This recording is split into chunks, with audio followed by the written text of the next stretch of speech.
Hi YouTube, welcome back to Agatha Christie, the ABC Murders. Last week we ended after our second case, the B case, so I'm assuming if we're going in alphabetical order, we're gonna be solving a C case today. So let's get into it.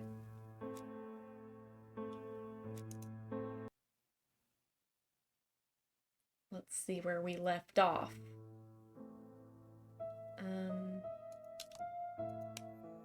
Call Scotland Yard. I think there's a phone on my desk. Hello, chap. We received a new letter from ABC in the 10 o'clock post. Where and when? In Cheston. Today. Today?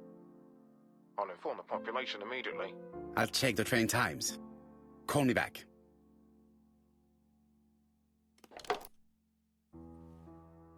Prepare to leave. What do I need? Do I need these? It is not a good time. Okay. I think have I looked Daily at these? Flicker, July 30, 1935. ABC affair, no progress. The alphabet murderer is still on the run. Ever since the police found the connection between the Bexhill and Andover affairs, the inquiry has barely progressed. In this issue, we are publishing provocative letters sent by the killer to Hercule Poirot. I left right when I said I would. Unfortunately, they have not But yet just as I helped was to find riding him. out, my horse sound threw shit. alerts! Maybe the southern accent will help. I took him straight to the blacksmith, Good morning, Owen. but he was real busy. Said it would be 5 hours till he finished with my horse. Daily Flicker. Did I get them both? Oh, that was different. I did not realize. Good morning, Owen. I'm so glad to see you. Oh. Hastings, what you are doing is an absolute disaster. That is no way to pack suitcases. Heavens, we must hurry. We have to get to Churston before the murder. It is an Your emergency. height, Hastings. It is an emergency. At last, Poirot, you're being reasonable. It is a delight, isn't it? And we need those delights. Every delight is Poirot, precious. you were right. I've just consulted the ABC guide. There's no hurry. The next train doesn't leave till 11:45. You see, there is no need to hurry. We will not be in Churston until tomorrow morning. After the murder. But why has the murderer warned us so late? It's not what he usually does. Did he do it on purpose? Very good question, Hastings. We should also compare the letter we have just received with the other two. Although I have very little doubt about what we will find. Okay. Compare the new letter with the others.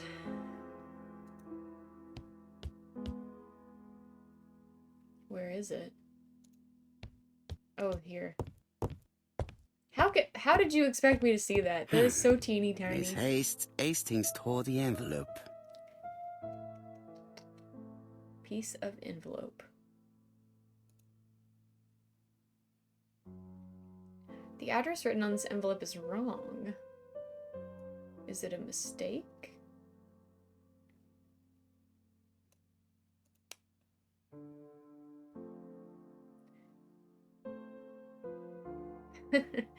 Hastings tore the envelope that held the killer's letter. However, he did not have to throw it on the ground. Not known at White Horse Mansions and White Horse Court. Try Whitehaven Mansions. The third Poor letter. Mr. Poirot. Not so good at these little criminal matters as you thought yourself, are I you? think we've heard this already. Rather past your... I'm gonna skip. Is there anything on the back? No. So that must not be what I need to look at? Where are my other letters then?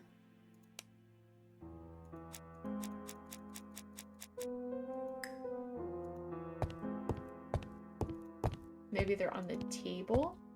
On my desk? Right, let us compare this Okay. new letter with the second one. Thinking. Putting on our thinking caps. Let us examine this more closely. Yeah, so we know We know Certain about... characters in the two letters may have similar defects. Yeah, and we know about them. Yes, this I is weird. Weird. Yes, the I characters in the two letters do indeed have the same defects. I have to find some other similar defects to confirm my theory.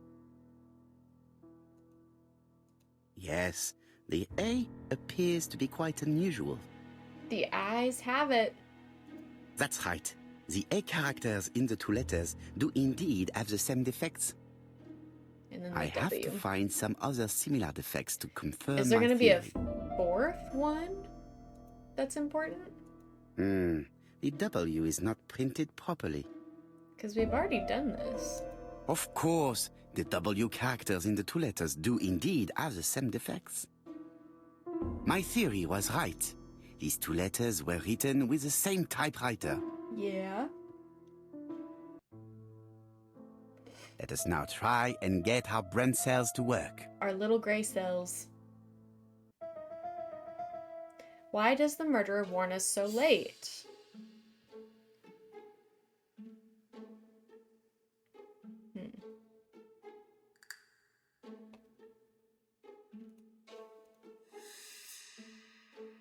An error in the address.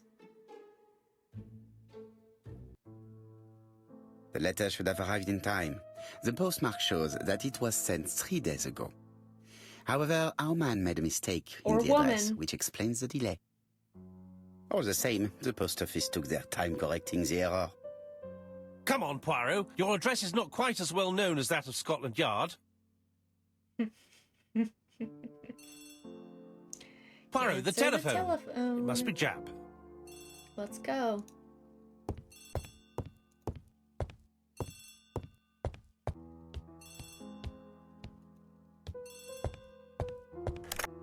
I have some news from Churchton. Bad news, I'm afraid. Sir Carmichael Clark was murdered while out on his evening walk. Sir Carmichael Clark. The name is familiar to me. He was a famous throat specialist, one of the best in London. A wealthy man. Something about who calling him retired a to throat Cookeside, a beautiful specialist, house just by the sea. He something collected about that, you know? antiques. Are you going there? Yes, let's meet on the train.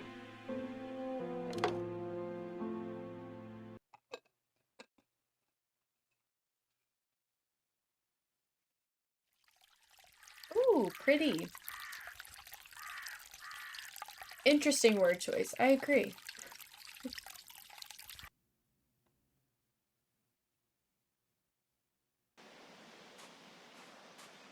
Oh,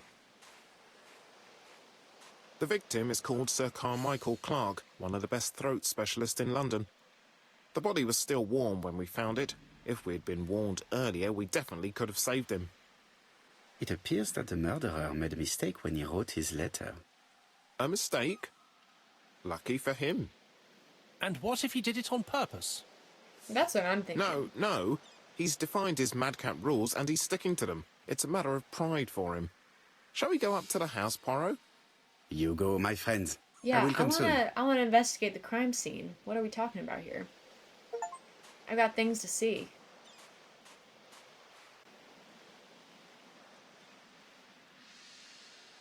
Sir Carmichael's throat was cut.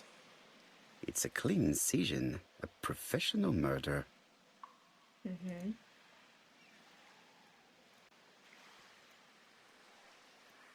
An ABC guide. The murderer's customary signature, covered in blood this time.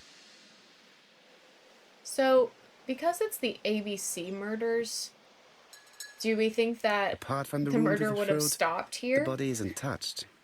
No Or cuts, would no they have bruises. moved on to the D and the E and the F? You know? Apart from the wound to the throat, the gravel on the path has been sprayed with blood that covers a conical-shaped area, which starts at the body and becomes wider as it moves further from the bush.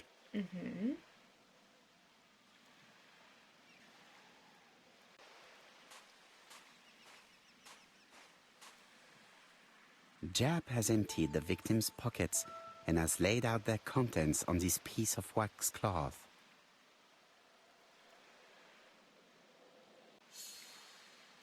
It is pointless.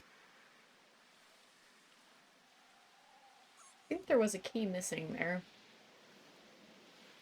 A signet ring, very probably with the Clark family's coat of arms. Very probably. Never heard those words used together before.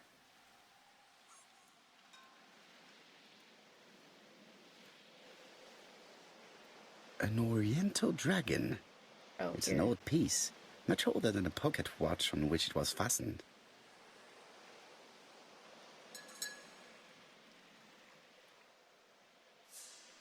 Money! And a passport.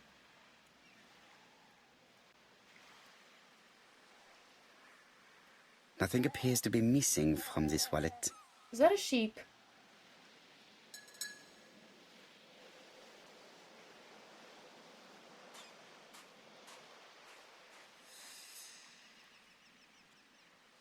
This place is very calming. Something about that.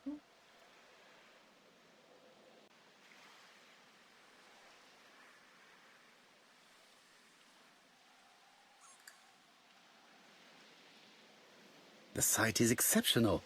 It is easy to imagine that Sir Carmichael used to enjoy stopping here every evening.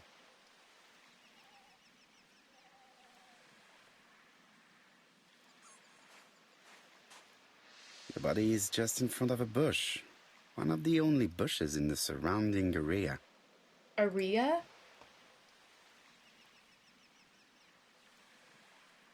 What else do I have to see here? Examine the crime scene. Can I not look at this more? The body is... No.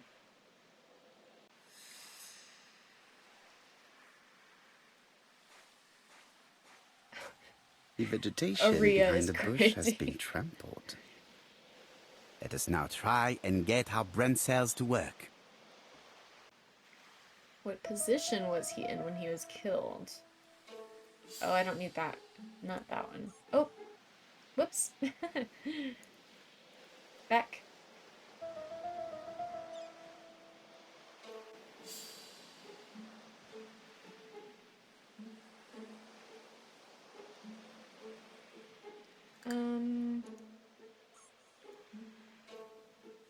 Had his back to the bush.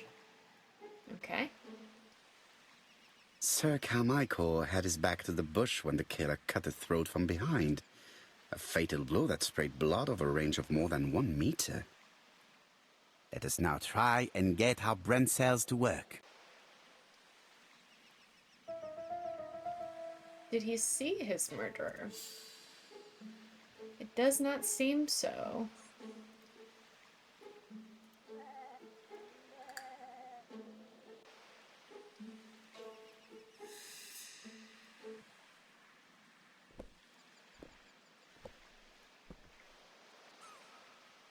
Have you finished, Poirot? Chief Inspector, many questions remain unanswered, but I am certain of one thing. The killer has prepared his crime very carefully. Quite right. He must have known Sir Carmichael's movements well to plan such an attack. The murder was very violent. The murderer struck with terrible savagery. Yes, blood flowed. It's the first time he's attacked a man. He armed himself accordingly. True. Have you spoken to the victim's family, Chief Inspector? I've spoken to the brother, Franklin Clark. I didn't get much out of him. He's yours. I must get the body removed.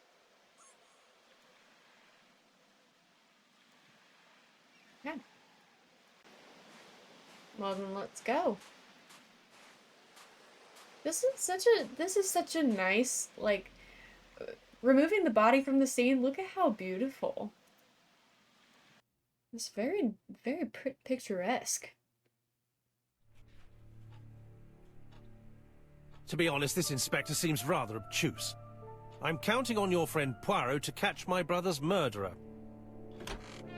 Ah, here he is now. Please, Mr. Poirot. I've got heavy footsteps. Mr. Poirot, this is my brother's secretary, Dolphin. Miss Thora Gray. Pleased to meet you, Mr. Poirot. Would you like some tea? No thank you, mademoiselle. I find it hard to digest. Oh, okay.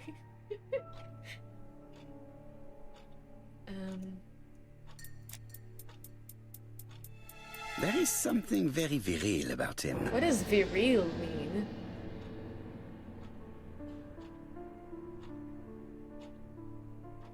Broad shoulders. Well-fastened necktie.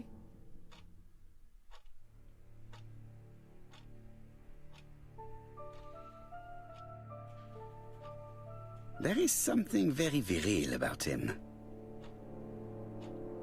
Tanned complexion. What does that tell me? Franklin Clark is an adventurer, the sort of man that women like. Oh, okay. Sure.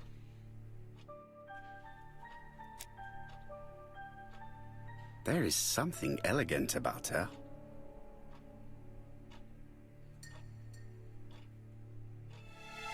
Old brooch. Understated makeup. Well-tailored and very classical style blouse. She has good taste, except perhaps in her choice of jewelry. I think it's cool looking. It's Please unique. excuse me, I have to take care of Lady Clark.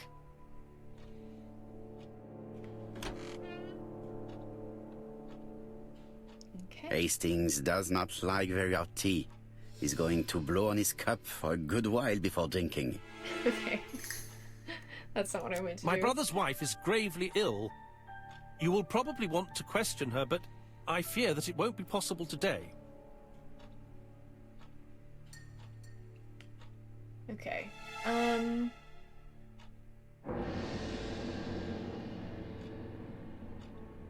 Insist. I insist, Mr. Clark. Please allow me to remind you that this is a murder inquiry. Unfortunately, she is much too ill. She doesn't even know her husband is dead.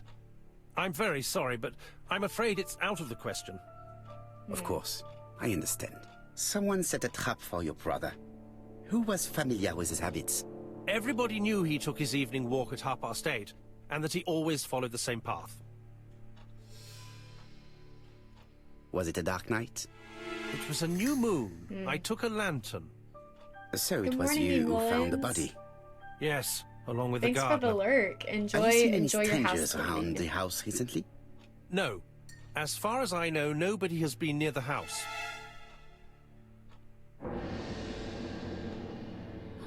Miss Clark. Oh, Lady Clark must have fallen from her chair. I have to help Miss Grey get her up. What if she's dead? Hastings, while our host is gone, let's examine the drawing room. But, Poirot, a gentleman shouldn't... I take full responsibility. All you have to do is to leave the drawing room door ajar and let me know if anyone is coming.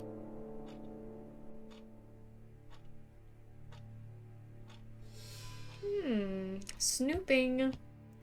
Snooping time.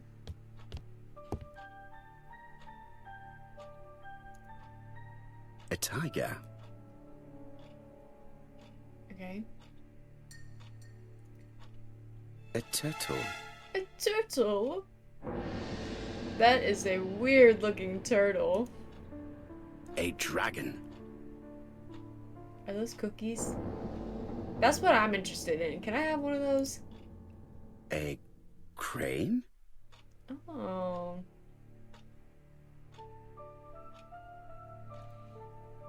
What is this?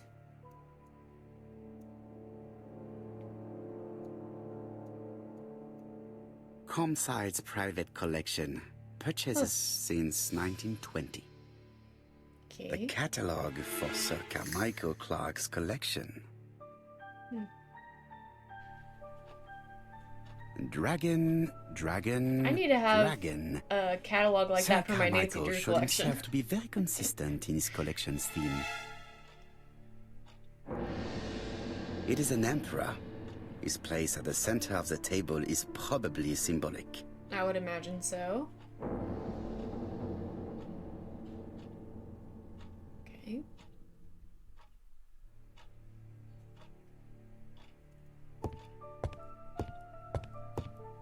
I like. Ooh, that's a cool furniture piece. I've never seen anything like that. Oh. Oh, interesting. The cardinal points. This book could maybe help me. Each cardinal point is associated with one animal and one color. In the middle sits the imperial dragon, and out of respect, all the others are turned towards him. Okay. Turtle, the dragon, the crane, and the tiger. I think I've already seen this motif somewhere. Yes, definitely. Can I turn these? Wait, what? Oh.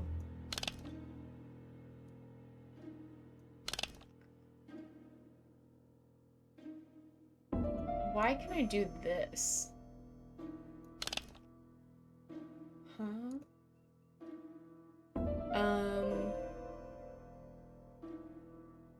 The turtle would be... Now that I might have to come back to this because that's kind of confusing. Let's go look at the table for a second.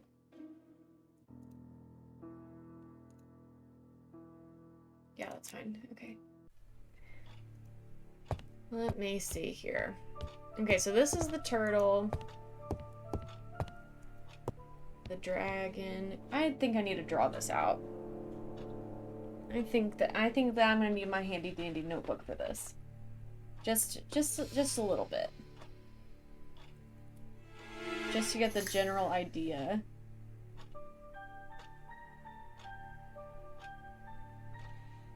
Okay, so if the turtle's at the bottom here, then on its left is the dragon. Across from the dragon is that the crane? No. A tiger. Tiger. And the crane is at the top. So let's run it back. Head back over here. Oh, I can look at this too. Did It's not know locked. that.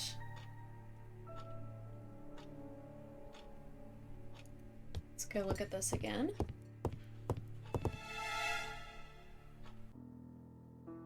So if we look at this... The cardinal points. This book could maybe help me. Each cardinal point is associated with one animal and one color. In the middle sits the imperial dragon, and out of respect, all the others are turned towards him. So... red, blue, black, and white. So what I'm thinking is the animal is going to be like the corner, and then it's going to be surrounded by the adjacent colors. Turtle, the dragon, the crane, and the tiger. I think I've already seen this motif somewhere. Yeah, so the turtle would be between, well, I don't know, because it's on the black side. Another thing that could be possible is I'm just matching the colors to like this.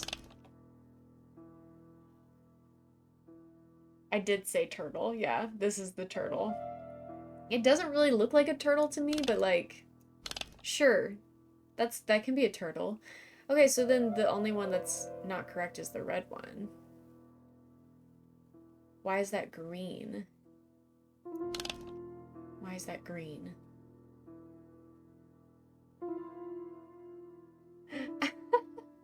Ninja Turtle? Why is there a green one?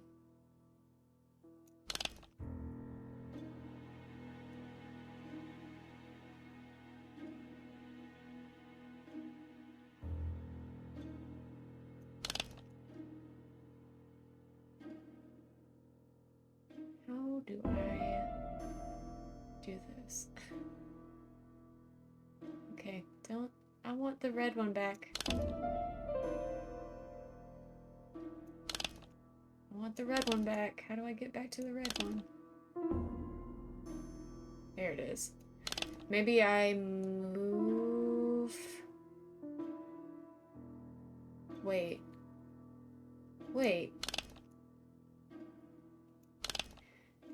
So some of them control the underside. And some of them control the top side. Oh, that makes it even worse.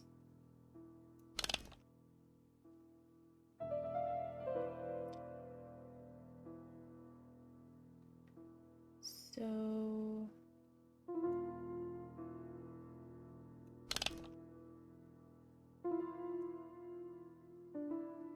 I wonder if I have all the information for this.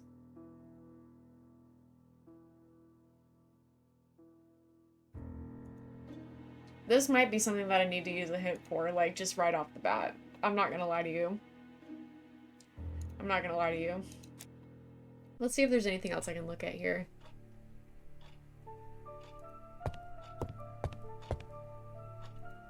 Sir Carmichael's collection could rival that of a major museum.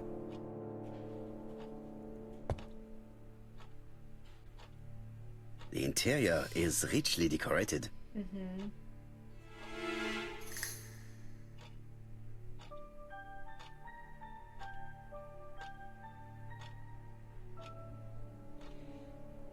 I don't think any of that's gonna help me. Dragon, dragon, dragon. Sir Carmichael showed himself to be very Good consistent in morning, his collection's Jumpa. theme. How are you? I hope that your day's going well. I'm not going to leave now. Didn't mean to make you try to leave. Let's see. I'm good. I'm good. It's been a good morning so far. Okay, I don't know how to do this puzzle. The cardinal points. This book could maybe help me. Each cardinal point is associated with one animal and one color. In the middle sits the imperial dragon, and out of respect, all the others are turned towards him. But here's the thing. If one animal is associated with one color, Turtle, then why do I dragon, have two colors crane, and around the it? tiger. I think I've already seen this motif somewhere. Like, I do not quite understand. So... The position of each motif is correct, but they are not turned the same way as on the table.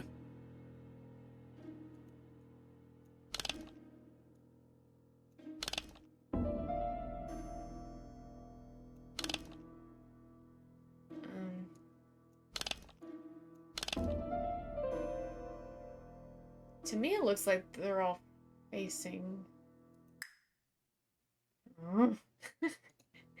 Dang it. I probably used the clue on the easiest part.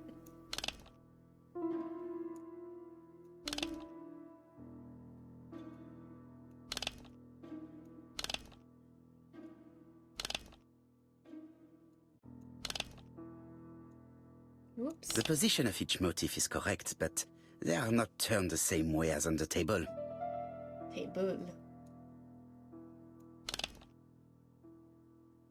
They're supposed to face the middle. Are they not facing the middle?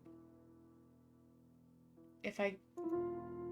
Okay, so that saves it. Nope. I don't want to start again.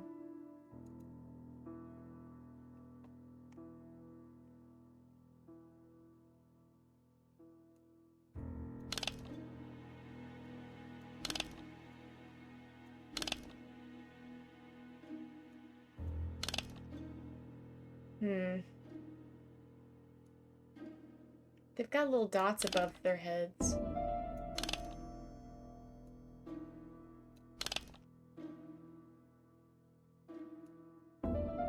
I don't know who voices him.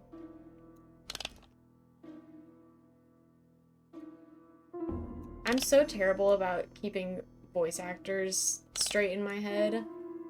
It's always impressive to me when someone's like, oh, that sounds like this person. Because I'm like, I couldn't tell you.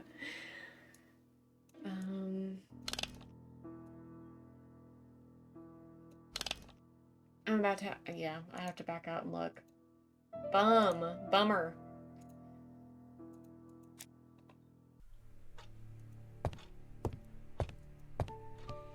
I wish it would save my progress. With a multi-part puzzle, you would think that it would save your progress. Okay. So yeah, it is all the dots facing the middle.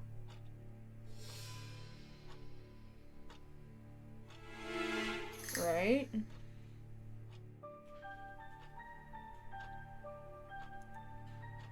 Oh, that makes sense. That makes sense. I have not watched the show.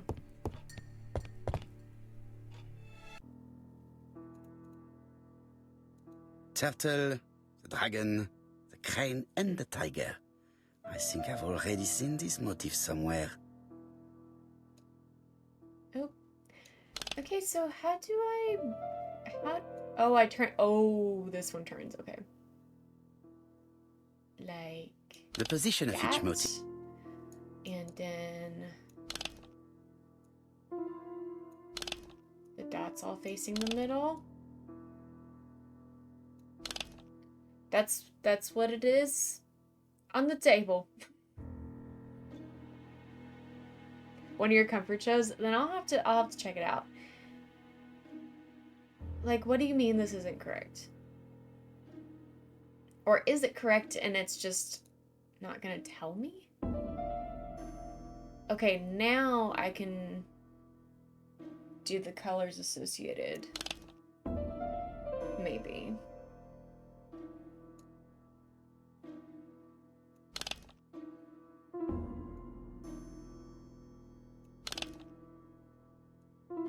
But do they have to match underneath? I think I heard a bang. Could Did I do it? Cupboard? Oh, hell yeah. This is interesting.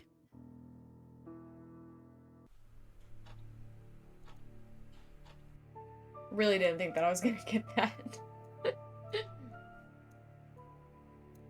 Ernest Logan, MD, Brighton Cancer Institute, 201 Dusk Road, Brighton, Sussex. To Sir Carmichael Clark, MD, Comsite Churstone, Devon. Brighton, 1935, January the 5th. As a man of science, I owe it to you to be completely frank. Lady Clark, your wife is suffering from a generalized terminal cancer. I confess I didn't suspect anything like that during the first exams. But with the test results I have received today, there is unfortunately no place for doubt. I estimate that Lady Clark's life expectancy is no more than 1 year. Hospitalization would not help in her case, so I advise you to keep her at home and provide her with as much morphine as required to ease her last moments. Yours sincerely, Ernest Logan. These daggers are only ceremonial weapons. I do not think that the crime weapon is here. There is one missing, though. Just saying. Here's Miss Grey. Sorry to keep you waiting. Lady Clark's condition requires regular care. I believe you want to ask me a few questions. Indeed, mademoiselle. This porcelain is remarkable. Is it old? It's about 3 centuries old, I believe. Wait, let me find the reference.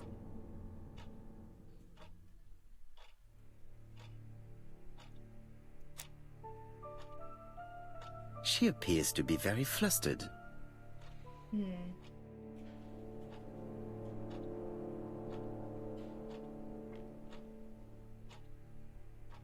Partially removed lipstick.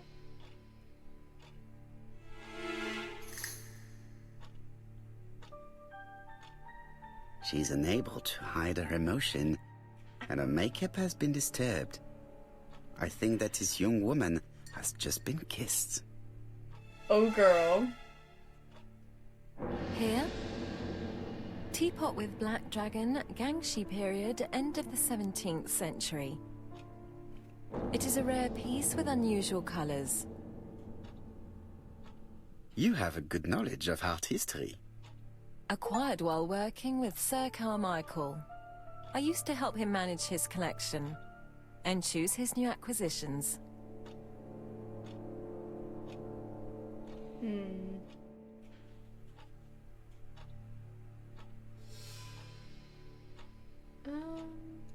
Did you have a good relationship with your employer? He treated me well, and I am sorry for his death. Have you seen any strangers hanging around in the past few days? No. Nobody has been near Comside. What were you doing yesterday evening at the time of the murder? I was sleeping. Cold. I was woken by the telephone at 11. I heard Franklin Clark speaking with the gardener.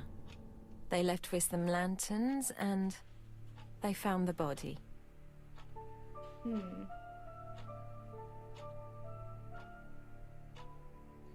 What are your feelings about Franklin Clark? What an odd question. Of course I think he's a good man. He's energetic, nice, very sociable.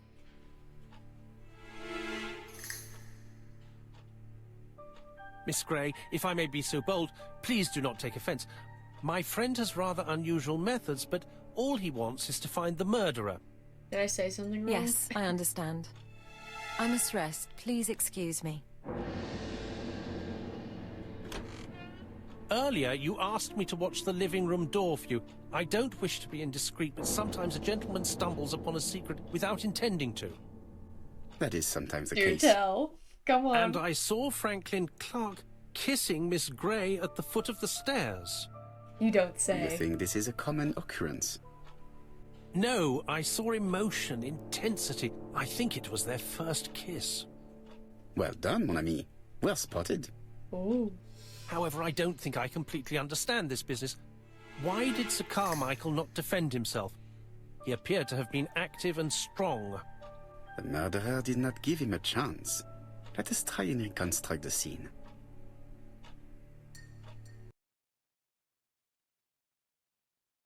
The tea is being spilled.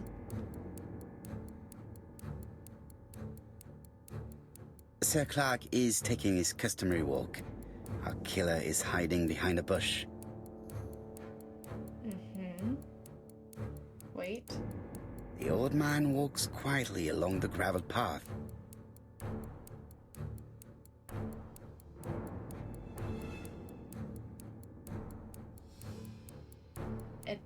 Oh. Then he turns towards the sea to gaze at it.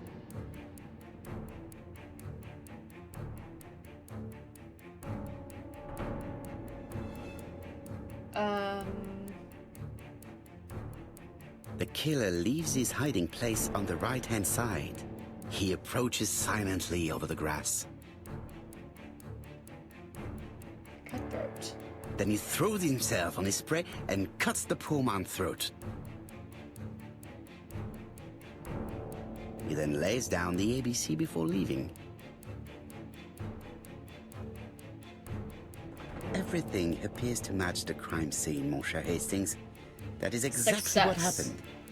I did it the first try. I think that's the first time I've done that on the first try.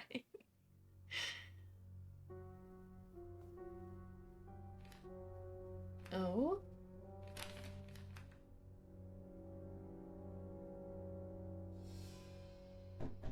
Who is that?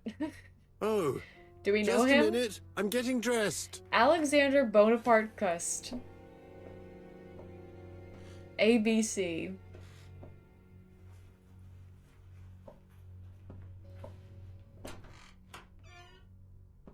Mr. Kirst, have you recently returned from Churston? Yes. Indeed I have. Does he have... Have you seen the papers? And to think that you might have rubbed shoulders with the killer. Imagine that. Doesn't he have blood on his shirt? Mr. Am I Kirst, are making you that all up? right? You don't seem well. Did she not My notice? apologies. My throat is burning and my head feels heavy. It's ever since the war, you Andrew. know. Since my injury, my head has Happy never Sunday. been the same. Hello. I'm not exactly sure what happened there. Poirot, it's a pleasure to be with you again after all these years. I looked for a gift to thank you, and I found this propelling pencil. Propelling An pencil. authentic collector's item. You spoil me, mon ami. And you more so by sharing investigations. Do not underestimate the help they you in are to love? me, Hastings. Intellect is not everything. There is also goodwill, and you are not short of that. Later, I will ask you to help me tidy up the room and bring some chairs. Our guest will be here soon. Ah, is Thora Grey coming? Naturally. She is a fascinating They young say woman, n'est-ce pas? Oh, come on, Poirot. I'm a married man. And Miss Grey has already been courted by Franklin Clark. Poirot, our guests will be here soon. We must prepare ourselves.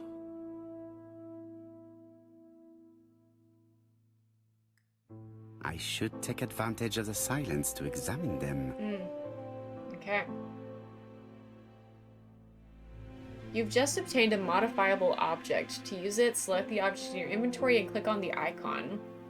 It is only available if a modification is possible. Whoa! Okay. Finish Churston first visit. So there's gonna be a second visit?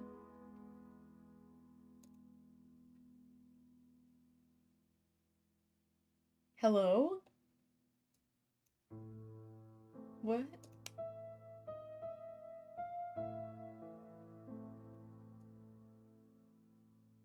Why is that gonna help the investigation? A spring?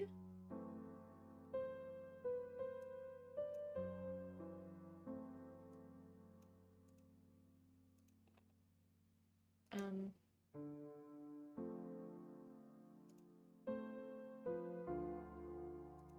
What's going on here? I want to examine, observe.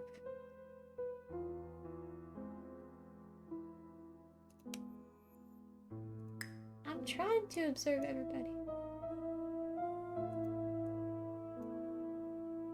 It is not giving me the opportunity.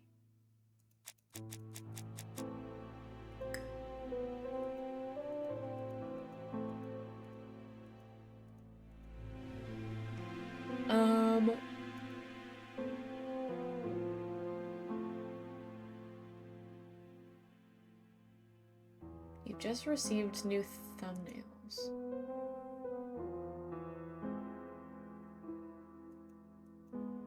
Why can't I look at them? Did I do the thing where I did something too early again and got myself stuck?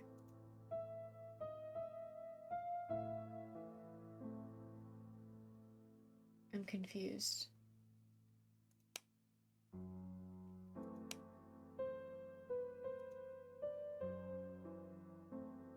I ought to concentrate on my guests.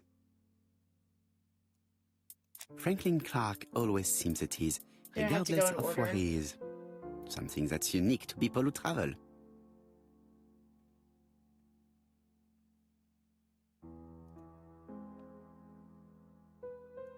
Yeah, okay. The song says, "Sometimes I love a blonde who comes from Eden by way of Sweden. But I am not sure that this blonde is an angel. Sometimes I love a brunette, sometimes I love a blonde." That's what the song says. That's all you have to say about her?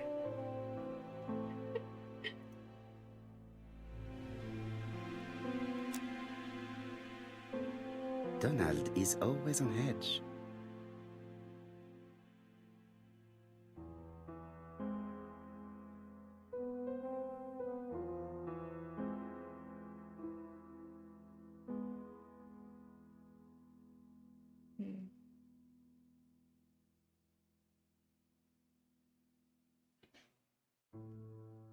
Leave me alone.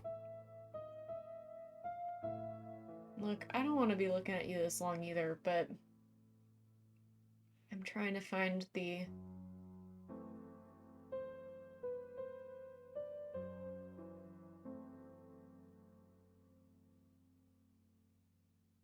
Hello? Leave me alone.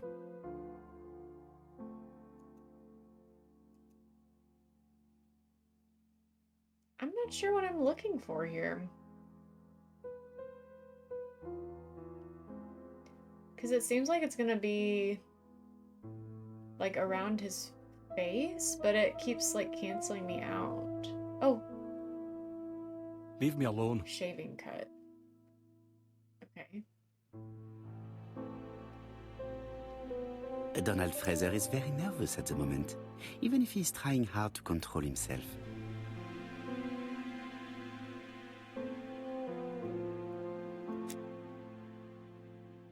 She appears to have taken more care with her appearance than the last time. Mm-hmm.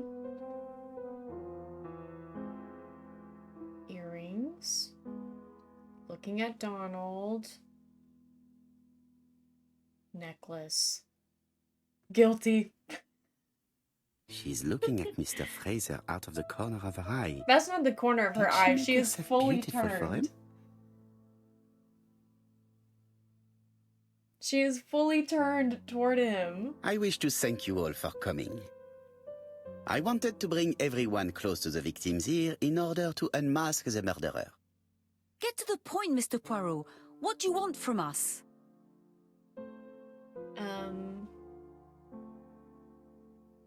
Not to be in such a hurry. Megan, dear girl, please be patient. Mr. Poirot, how dare you address me by my first name? Please excuse me, mademoiselle. What I ask is that you search your memories. The murderer must have left some trace. Yes, he must have prepared his crimes very carefully. Tout à fait. He did not get to Bexhill at midnight in order to strangle a young girl whose name by chance starts with B. Must we go into that? Get a grip. No, of course. Not if it makes you uncomfortable. Come on, Mr. Poirot. I imagine we all feel terribly uncomfortable about these murders. It's true. We've to catch the killer, not be spared the gory details.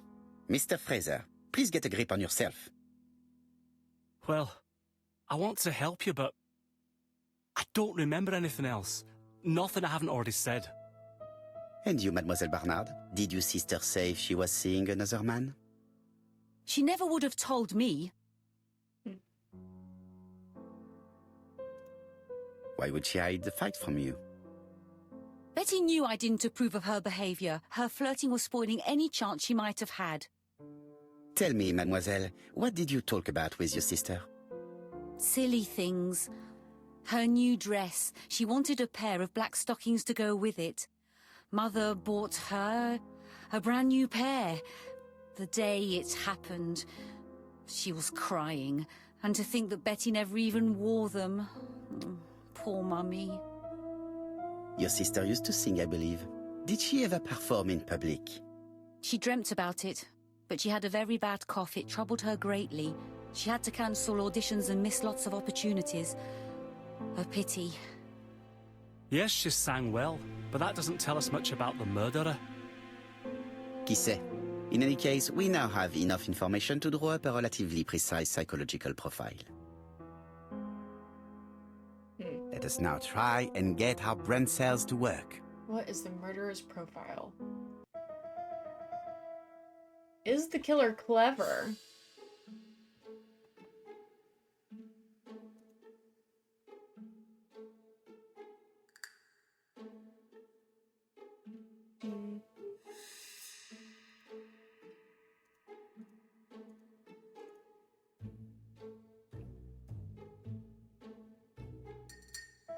Clever. Is the killer sure of himself? I would say yes.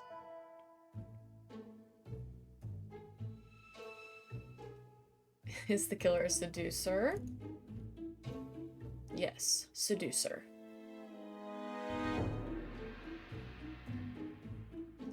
Does the killer like trains?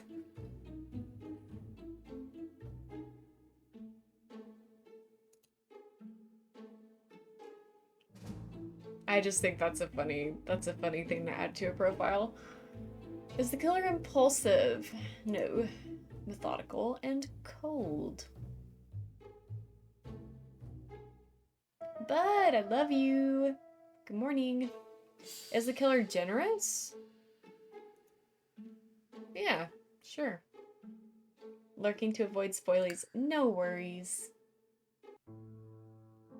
So, ladies and gentlemen, we can now surmise without too much risk of error that our adversary is calculative, sure of himself, a seducer of outstanding intelligence, that he has plenty of self-control, and that he likes railways.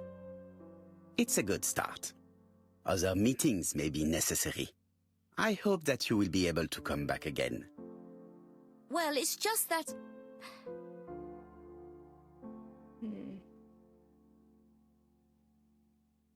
Not point out that she's short of money. Is something bothering you, Mary? Well, Mr. Poirot, you see, I don't know if I can come to London just like that. It's normal that people helping with this inquiry should be reimbursed. Starting with you, Miss Drower. Please allow me to pay for your train tickets. Oh, sir, I cannot accept. But you must. Mademoiselle, I may not be rich, but my brother left a fortune which will be mine. Mr. Clark, that's very generous of you. Well, someone has to foot the bill. Mr. Poirot, would it be possible for you to come back to Devon? Lady Clark has expressed a wish to see you. We'll adjust her medicine so she'll not be too drowsy. But of course, I shall come the day after tomorrow if it is convenient. Thank you all for coming. We will meet again soon. The meeting was most fruitful. Really? Hastings, I believe now we have everything we need to find a common point between the victims. Now it is time for us to use our grey matter. This is the first time he said Let us now grey try matter, I and think. get our brain cells to work. What do the victims have in common?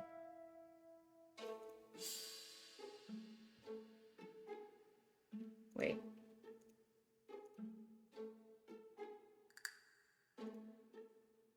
I was thinking about this. I was thinking that it had something to do with the first two the victims meds. suffered from bad throat, and that was precisely the specialty of the third victim. Maybe they were Dr. patients. Clark. Patients of his. We have a lead. It would pay to take a closer look at the medical records of Dr. Clark's patients. Yeah. We'll do so during our next visit to Churston. I will do it myself, mon ami. You must remain in London just in case ABC sends us another letter. Very well, as you wish.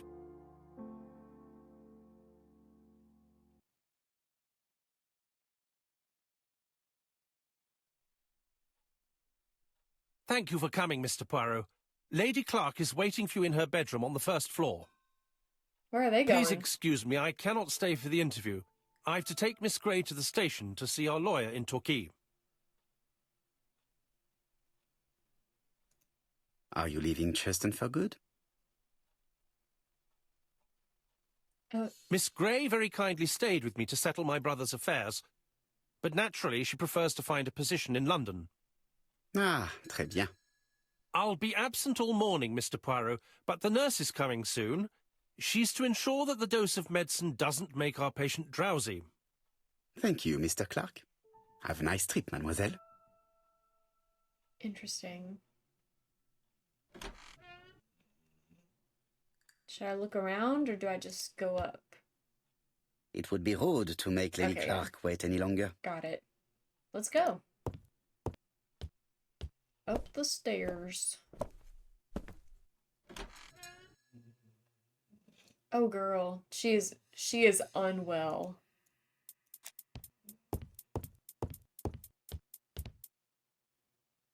This poor woman Oh, is very honey. ill. She's like at death's door. Oh girl. What else is there to see? I see. Okay. This woman is suffering. She is in no state to have a conversation. But she asked us to be here yet.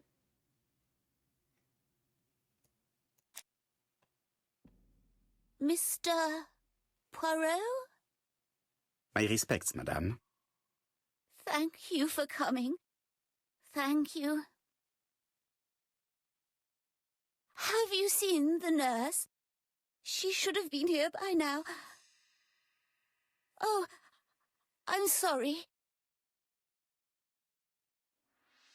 The telephone in the hall is ringing. Okay, let's go get it.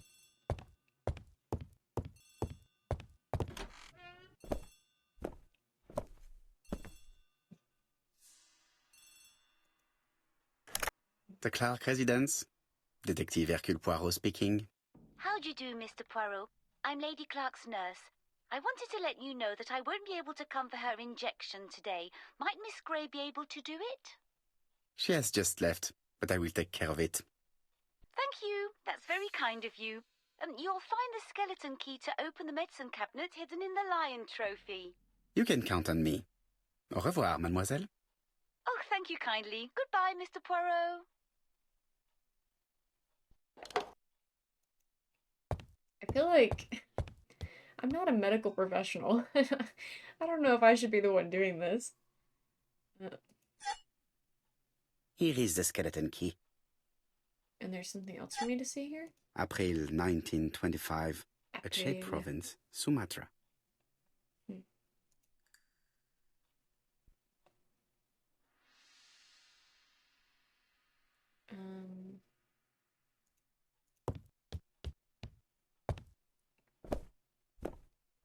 Where is the medicine cabinet?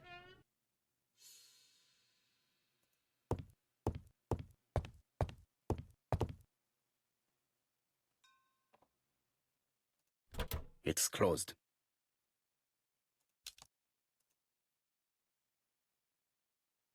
This skeleton key would be very useful for opening the locks I have not yet been able to open. Like this one that I'm trying to open right now?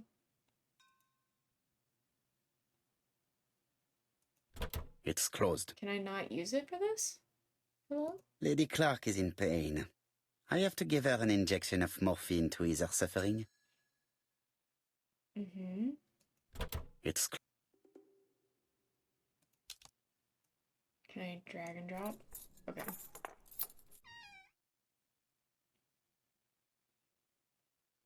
Ah, Mr. Poirot. Oh, I feel better now. Okay, good. Thank you for your help. Good, good, good. Okay. You asked for me, chère madame. Yes, yes, of course, I wish to speak with you. But what was it about? No doubt. You wish to talk to me about what happened to your husband? Ah, yes. Oh, poor Carmichael. Has the madman who killed him been caught? Not yet, chère madame. There was a great many people in Cheston on the day of the murder. Indeed. People go straight to the beach. They don't come near Coomside. So, there were no strangers around the house that day? Who said that? The people who live here. Your brother-in-law, Miss Grey. Miss Grey? Oh, I don't like her. Franklin wanted her to stay, but I insisted she should go immediately. Okay. You are entitled to do so, naturally. I'm pleased that you approve. The others have been taken in by her. But at least you can see through that self-pity act. See what she's up to. Oh.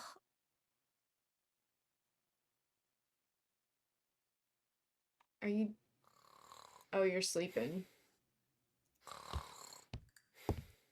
This subject would probably be useful to me. A silver comb. Wake her up. She's sleeping. I must find a way to wake her up gently. How? She's sleeping. I must find a...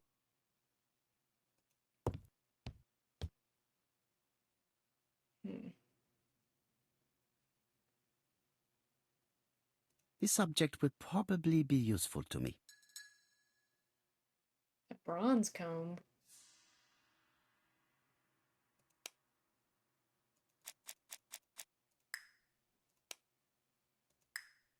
How do I wake her up? This couple appears to be having fun. Oh.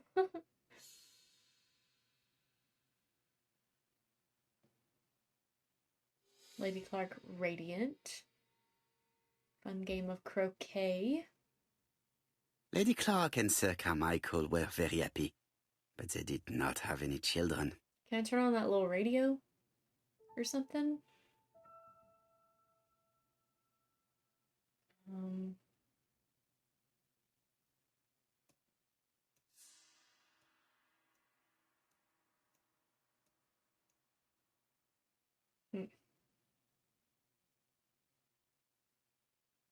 Can I leave the room?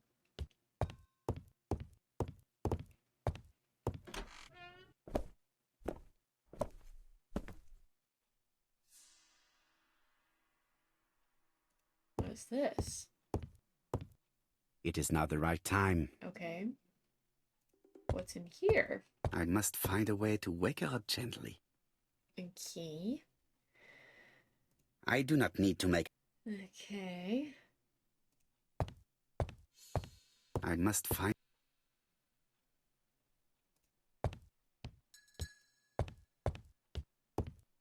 I am not going to... I must find a... Okay, so it has to be something in her room, I guess. Since I can't really do anything else. By spraying water in her face, honestly, just anything.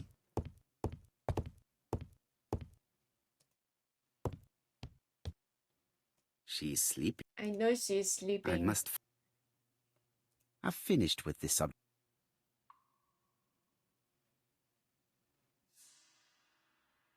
What do I do? Am I gonna have to use a hint on this?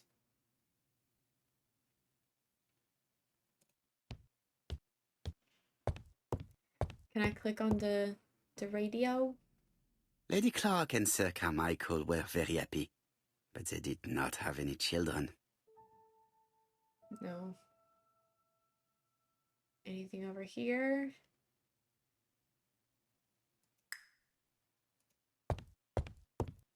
Oh. The subject... Yeah, I didn't know that you could go over there. So that's something. Well, now what do we do? Can we, like, combine these or something? It looks like it can be combined with something. Okay. 1, 2, 3. So how to do? How to do that?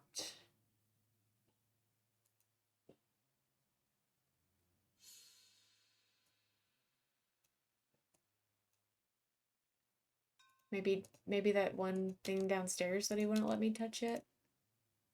Hello?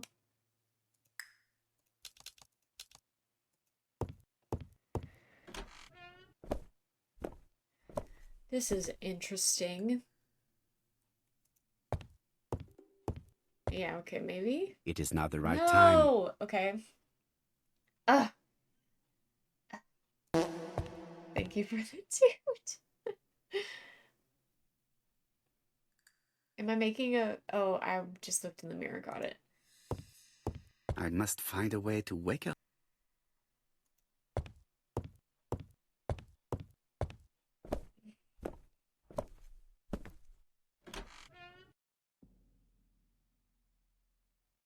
I've finished with this subject.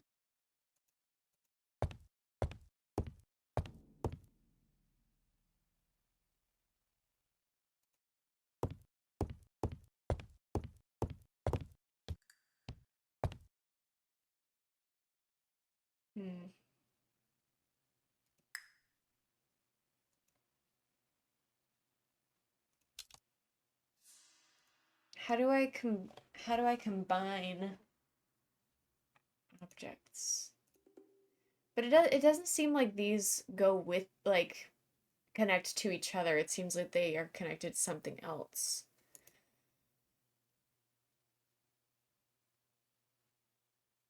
I do not understand the hold up here. She's sleeping. I must... It's gotta be something downstairs, because I can't do anything else in here. But... I must find a way to wake her up gently.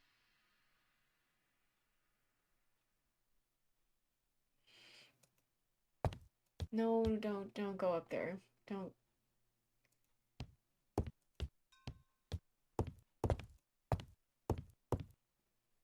Anything? Can I look at this more? No, there's nothing new there. And you won't let me look at this object. Won't let me make a phone call.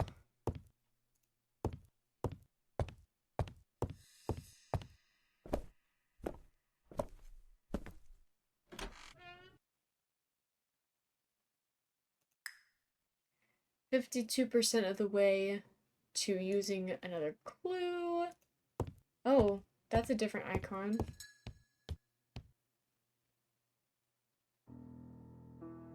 What? I don't even know what I clicked on.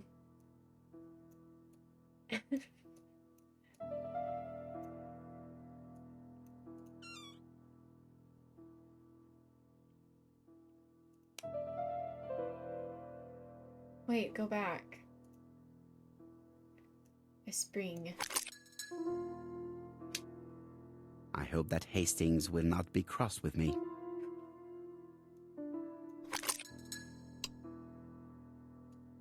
The bronze comb is preventing me from positioning this one.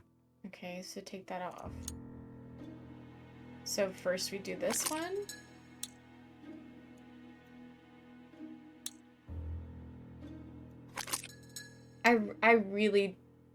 I really feel like I looked I looked so hard.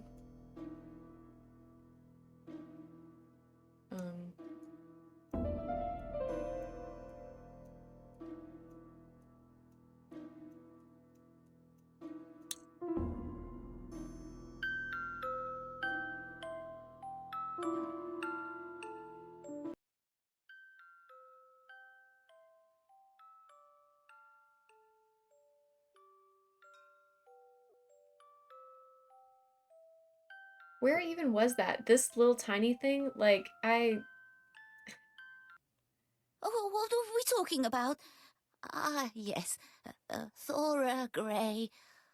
Oh, Carmichael had great esteem for her, but for me she was nothing but a hypocrite.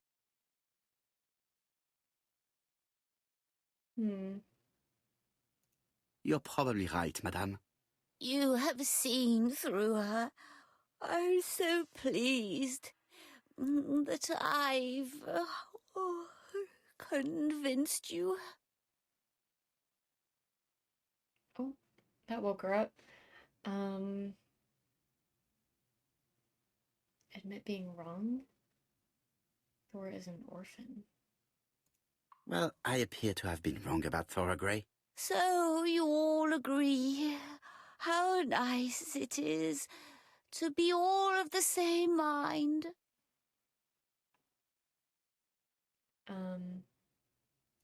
Franklin really idealized Miss Grey.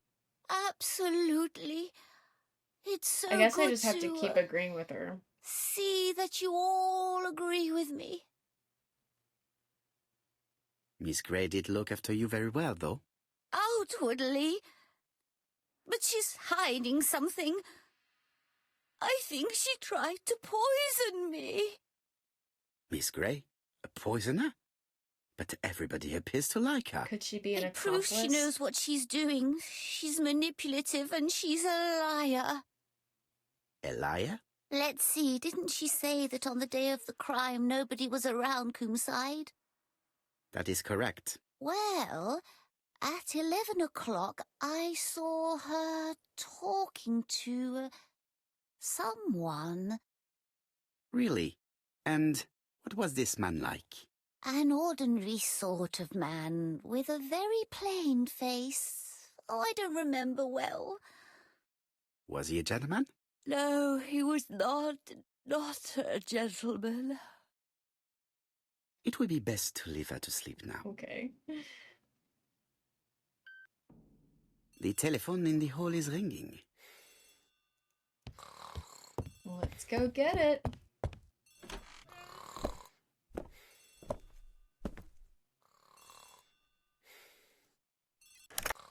Hello?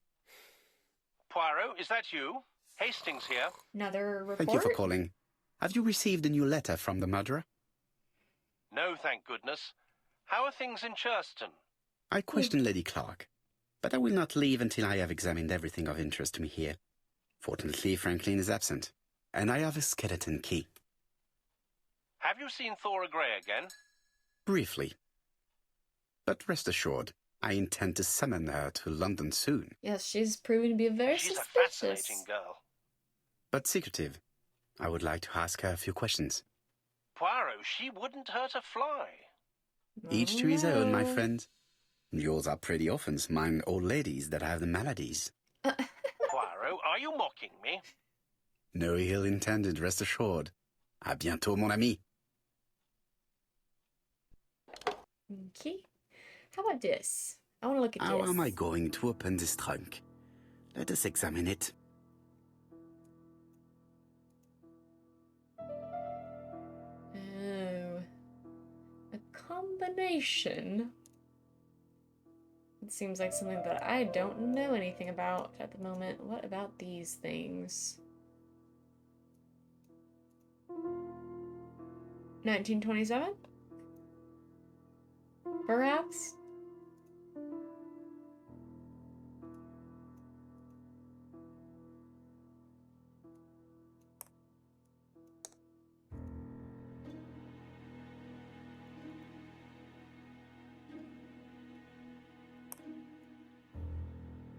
Can't see. Nice. Leaving the code on the trunk. What a strange character Franklin is. That is an interesting choice, for sure. 31. Oh, wait, huh?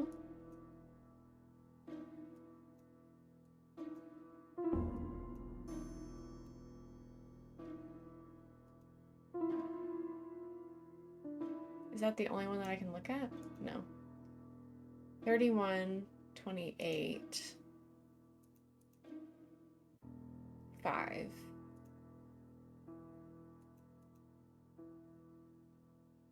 31, 28, 5.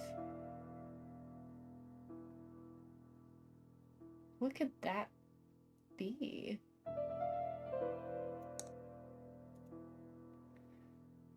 Can I look at anything else? Doesn't look like it. So I can move these up.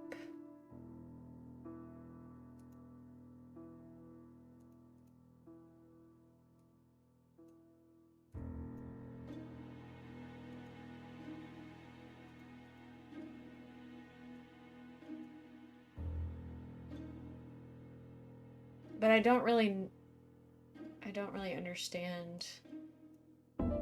Oh, another 20.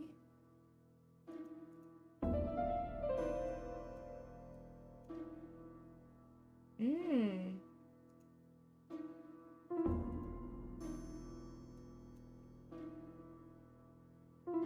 720. This is very interesting. 720. So, what is this sound? I'm not sure. I should be able to open the trunk now.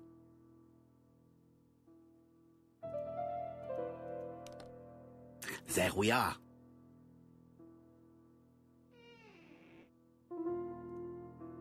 What an interesting thing here. Oh. Whiskey and other good quality drinks. Mr. Clark really has refined tastes. Okay. What about over here? Nothing?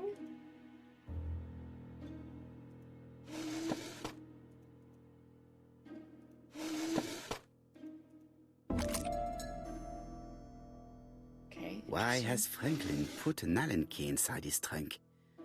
I'll borrow it for a minute. Maybe for this middle drawer? Okay, weird.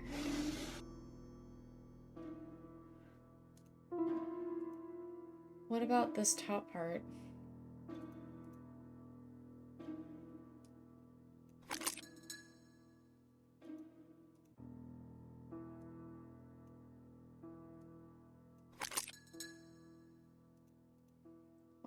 What does that sound mean?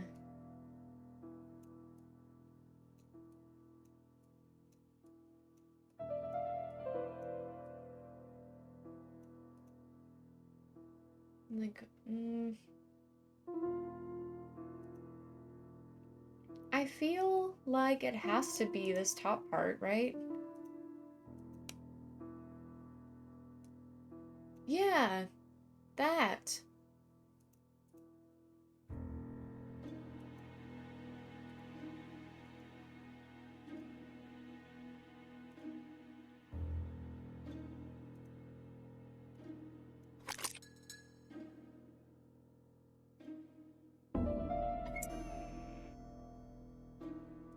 This is so elaborate. Probably another one of these.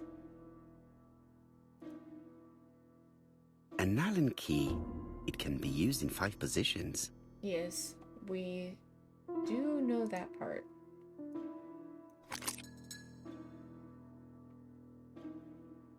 Another screw. Cool. Can I back it up? Let's try this one.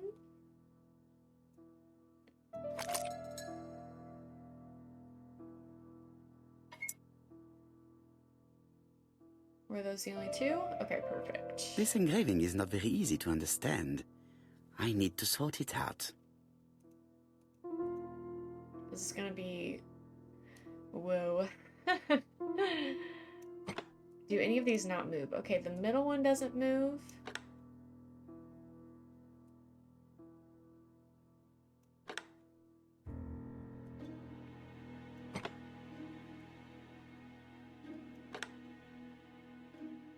Okay. Wait, what happened here? Oh, okay, multiple of them get moved around. I see.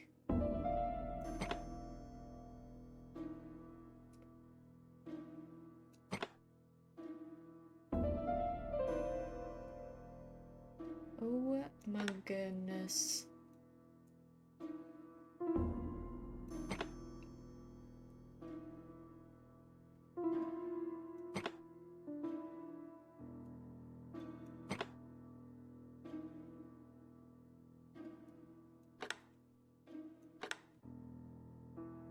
We're close-ish, kind of.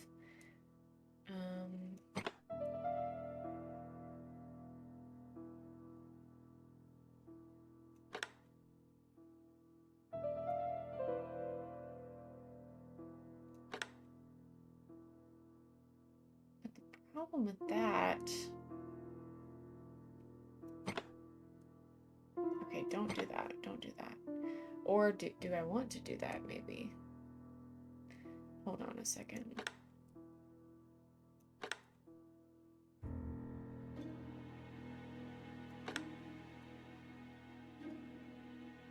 Yeah, like if I...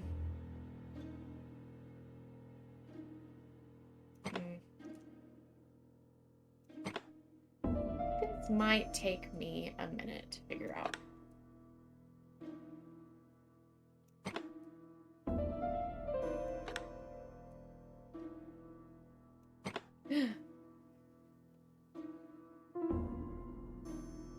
Wait, that's not even what I needed, is it?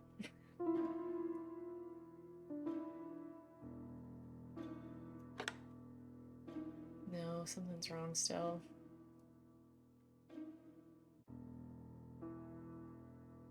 This is hard. I wonder if I should focus more on this guy.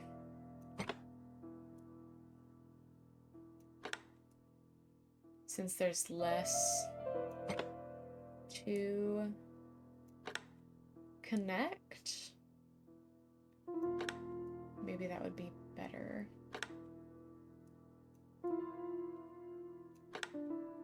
Did I do it? Oh!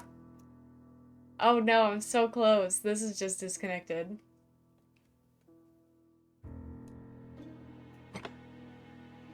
So I need to be like slightly over this way.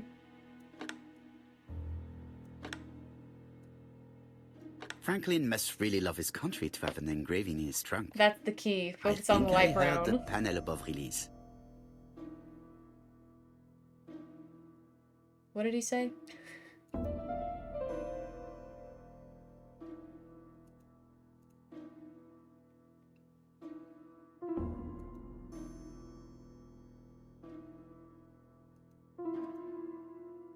Oh! A signet ring? A signet ring with a code written on it. 1587. It may be useful to me. Mm-hmm.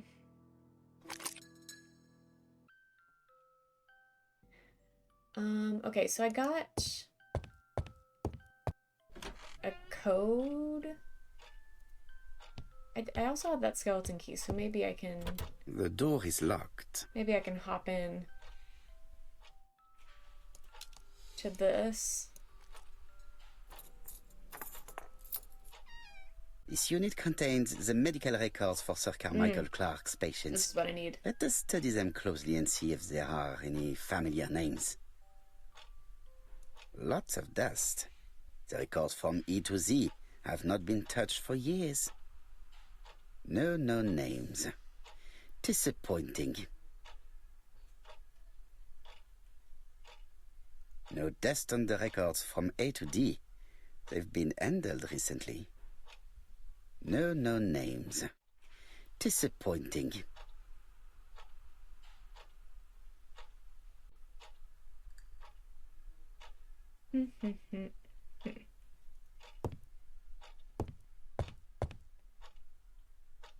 I see some papers that were not there the first time I visited. Oh. Valuers Okay. report property.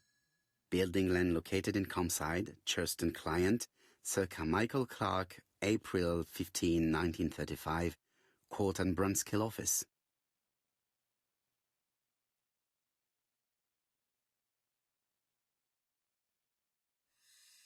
Okay. Is that all that I need to see from that? Court and Brunskill. The name is familiar. Is that not the name of the firm Donald Fraser works for?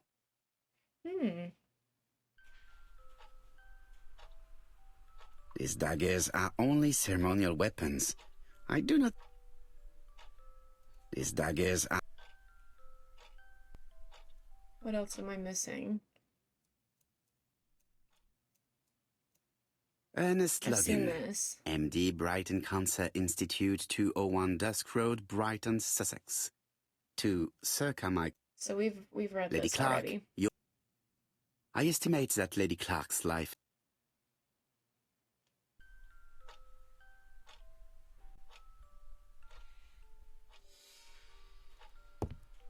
Sir Carmichael's collection could rise... Is there anything different over there? I guess not.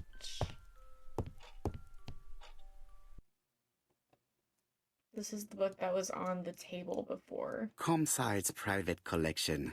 Purchases since 1920. The catalogue for Sir Carmichael Clark's collection.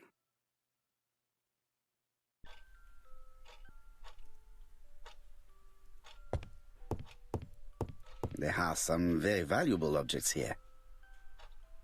There are some very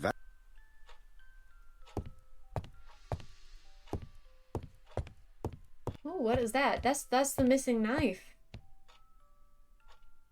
Hello?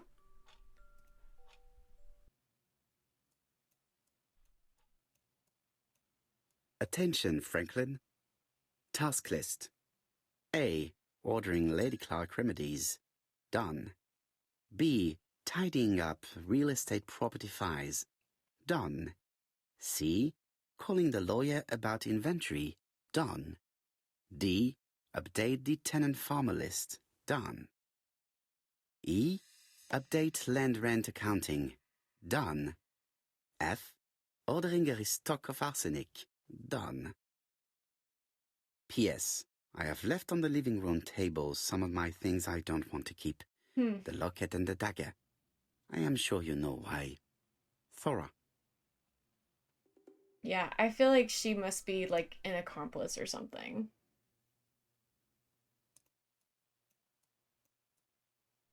A dark dragon for a bright-haired maid. C. Is that blood? I've already seen similar daggers. Is that not blood? Hello?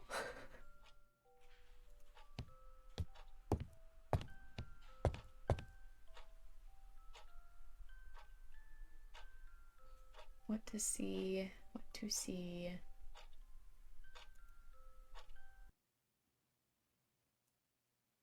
Compass, point to the south. Bronze and magnetite, Han Dynasty, circa 210 BC, purchased in Hong Kong 1935.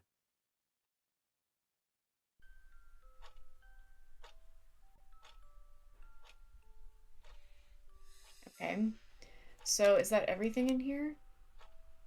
Maybe? Let's check out the other room. This one.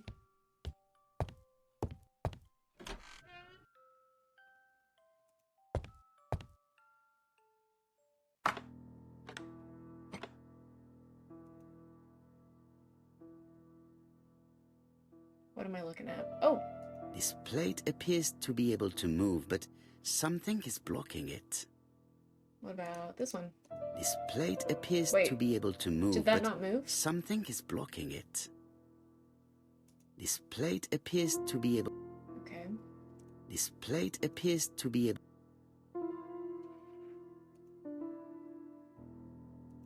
The New Siberia Archipelago.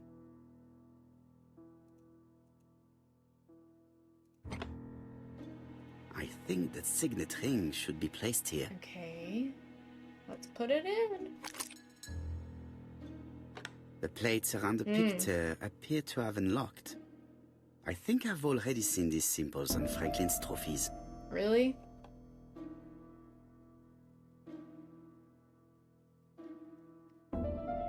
His trophies.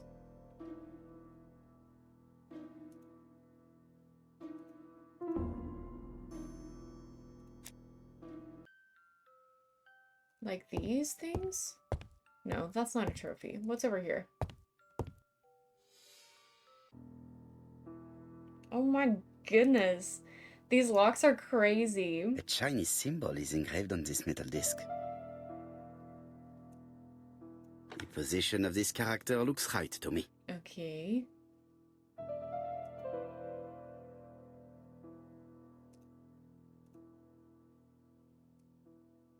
Like this.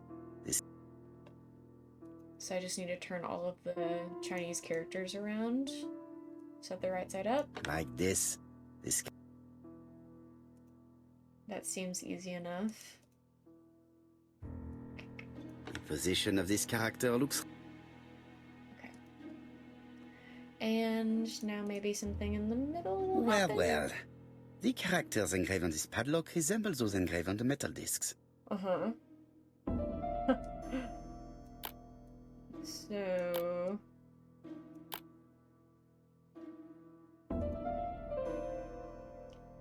The... How do we know the order?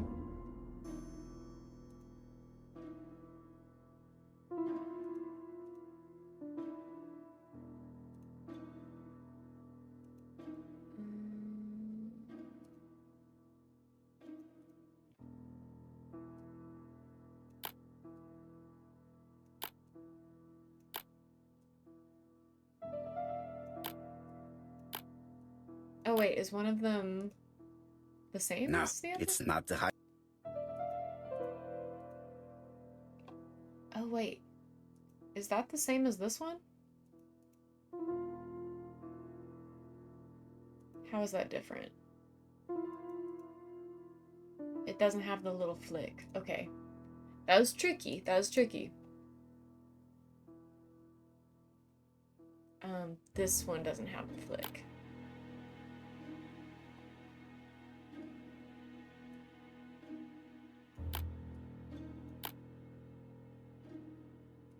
Do I have to back out of it for him to check if it's correct?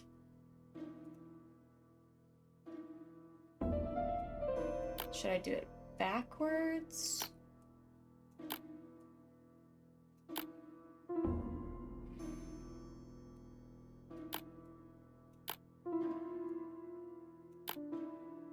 Good morning, Misty. How are you? We're just trying to solve a very interesting puzzle here. And girl, I got no clue. No, it's not the right code. Let us check the Chinese characters again. I might have to use one of my hands. I feel like my brain power is not with me this morning. But that's okay.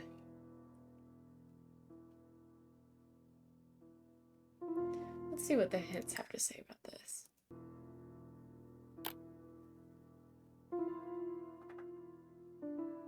It's only going to tell me one? Okay, that's fine.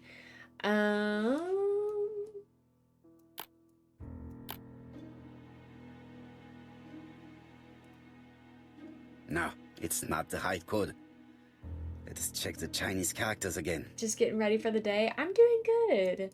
I've had a good and chill morning so far, so I cannot complain.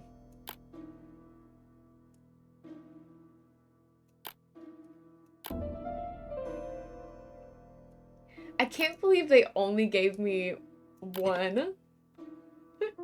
I really brute forced that for real. At last, the cupboard is open. Helmet, flask, and rifles. Franklin is very well equipped. Mm-hmm.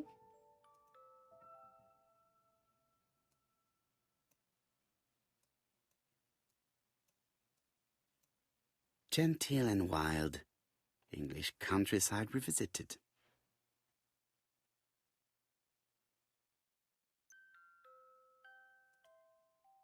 The Railway Children, E. Nesbit. For Franklin, Und Effie's Christmas, 1910.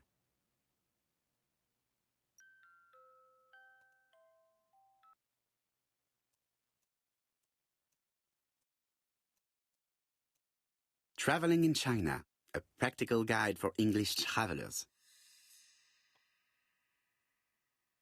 Okay.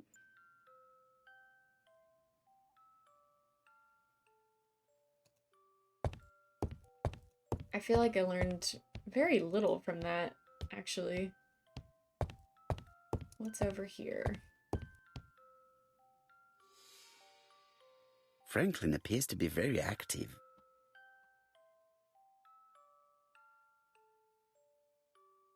Impressive collection. 375 caliber rifle.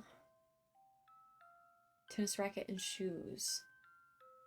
Art style reminds you of Blueprints. Franklin Clark appears to be a typical British I gentleman. haven't played a good Blueprints sportsman, yet, a hunter, so I a have traveler. no comparison, but cool. I like the art style of this, so.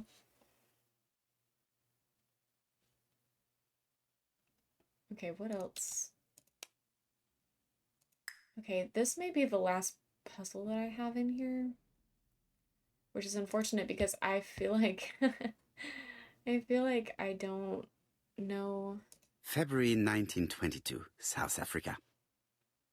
how to do that. Okay, so that's our deer track. and July bear 1920, track. Alaska Peninsula. I've heard that it's really good. It's definitely on my list of games to play.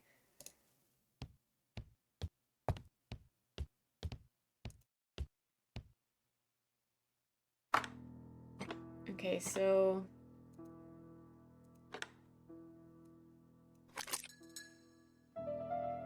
The plates around the picture appear to have unlocked. I think I've already seen these symbols on Franklin's trophies. I really don't want to have to go all the way around the mansion to figure this out. I feel like that just seems so... like, excessive.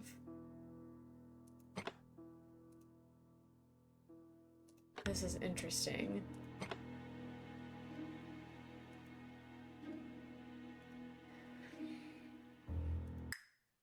And I don't have a clue yet.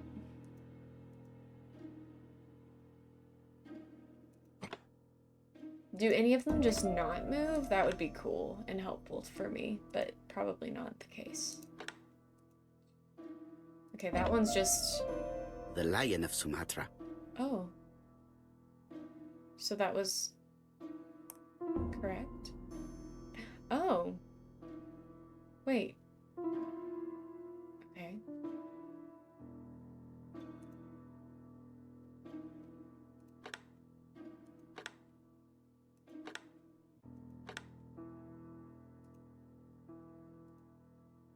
Still not exactly sure what's going on here, but we will continue onward.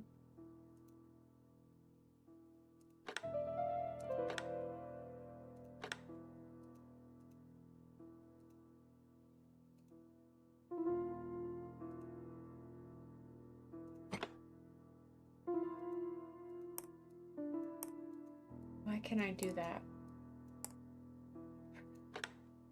I'm like so lost in... Brazil. Okay, so Brazil. Brazil's important, I guess.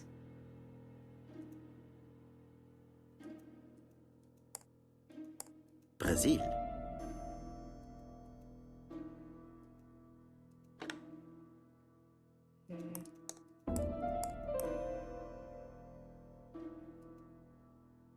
South Africa?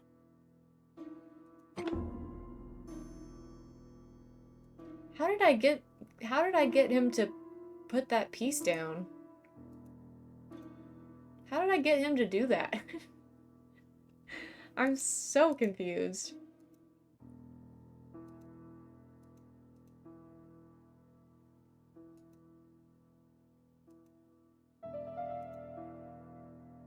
Can I make him look at something over here?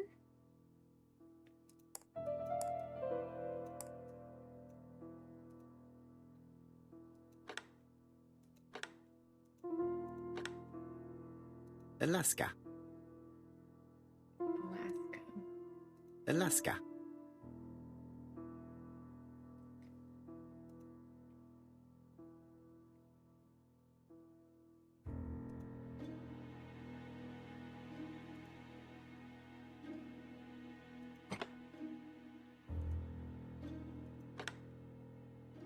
Sumatra.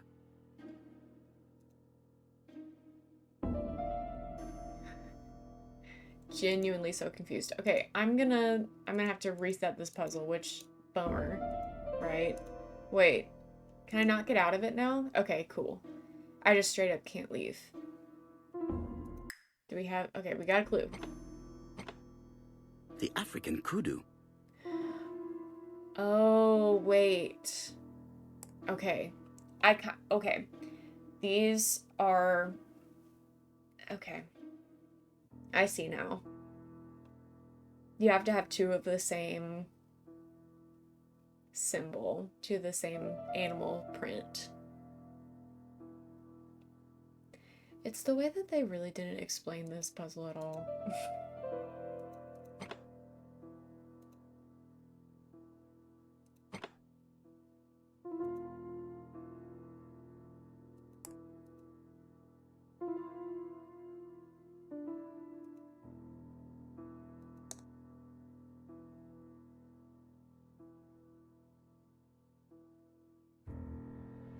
I'm glad you see, because I'm still confused.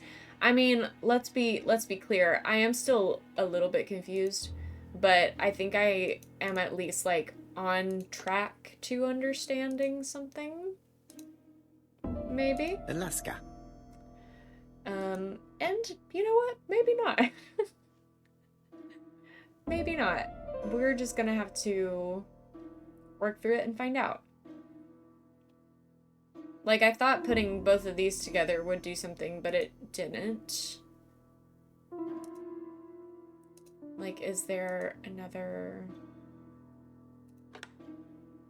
See, these could put a plot point down, but it doesn't. What about over here? Oh! The Alaskan Kodiak bear. That did it. Okay. So, yeah, I do kind of understand. Kind of.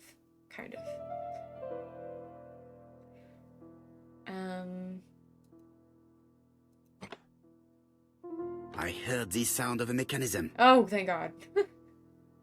Strange way of protecting one's safe. Triangulating one's hunting sites on a map. That still doesn't help me that much.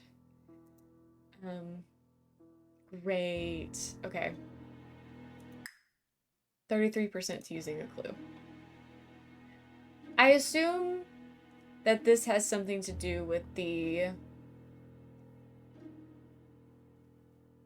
hunting, but it could also have something to do with the Christmas 1910. Okay, it doesn't. Got it.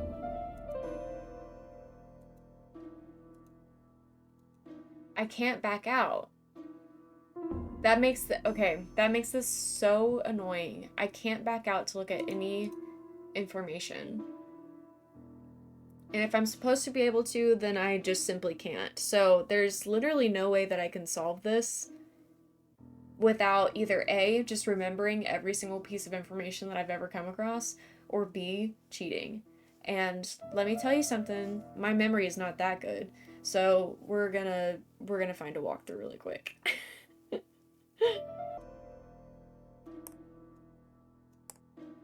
So. These documents are very likely going to help me for the rest of the inquiry. A dozen gold sovereigns, some shares for the Southern Railway and some treasury bills. This is not worth much, hardly enough to justify a robbery. It is rude. A dozen gold sovereigns, some shares for the Southern Railway and some treasury bills. This is not worth much. And that's hardly like enough to the justify second a or robbery. third time that I've gotten like really stuck like A that. dozen gold sovereigns, just because of game mechanics. some So that's shares kind for of the annoying. Southern Railway and some treasury bills. This is not worth much, hardly enough to justify a robbery. Charlotte Clark Comside Churston, Devon, to Mr. Franklin Clark, Peninsula Hotel, Salisbury Road, Chimshatsu. I wish you with all my heart a happy year 1935. Writing my greeting cards, I have affectionate thoughts for you. At home, I'm skipping some everything annoys me, starting with this young Thora Sir Carmichael is so fond of. I have nobody to share my feelings with, so I write to you. How can I tell you what happens to me? The simplest way the better. I am doomed. I still have 1 year to live, no more. How do I know? I opened the secret drawer of Carmichael and read a letter not addressed to me. In this letter, Dr. Logan tells my husband in the most direct way the truth he conceals from me. Sir, I know, but my husband doesn't know I know. Please don't tell him. And if he shares the truth with you, act as you are surprised. So wait, her husband... Carl will probably speak in his usual convoluted way, but I wanted to be the first to announce it to you. It does matter to me that you are aware of what happens in Comside. Warm regards, Charlotte. Sir Carmichael Clark, Comside Churston, Devon. Dear Franklin, first, I wish you a good start to a successful new year. I have received your letter. Things go on here much as usual. Charlotte is moderately free from pain. I wish one could say more. You may remember Thora Gray. She has an exquisite taste and shares my passion Morning, for Chinese Jetpack. art. How are you? No daughter could be a closer or more sympathetic companion. Life has... You wrote me you want to stay in China for 1 more year or even longer. I don't object. The longer you stay, the more opportunities you will have to increase. I am, dear Franklin, your true. Eton College School Year 1912-19. School report for Franklin Clark. According to his teachers, Franklin was a good student, but lacked The game discipline. is going okay. I have gotten stuck in a couple of puzzles that have frustrated me, but that's okay. The story of the game is good and I enjoy it. Okay, so now that I've done that,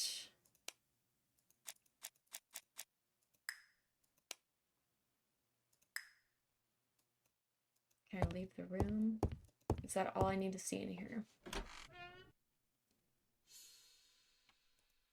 What am I missing?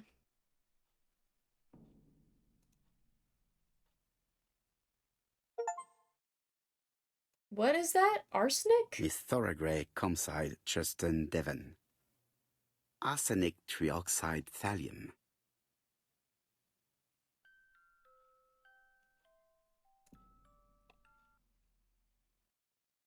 Had a moment I had to look up because I swore I clicked something and the game didn't register. Yeah. I've just gotten like locked into puzzles that to Franklin, it won't let me back out of them. January 25, 1928. Car Charlotte. And so I've had to cheat just to get out of the puzzle because I couldn't remember all the information I needed and I couldn't go back to look at it. So, inspect the mansion's surroundings. So now I can go outside.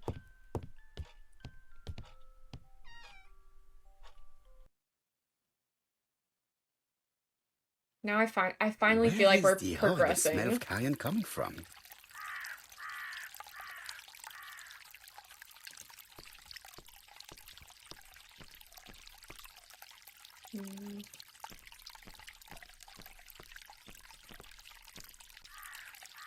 Ooh. Round pellets. Revolting. Tut-tut. The gardener does not follow the alignment. There, that's better. It is symmetrical. Round pellets. Okay, we've already seen that. There, that's better. Okay. Something makes me feel uncomfortable. Huh?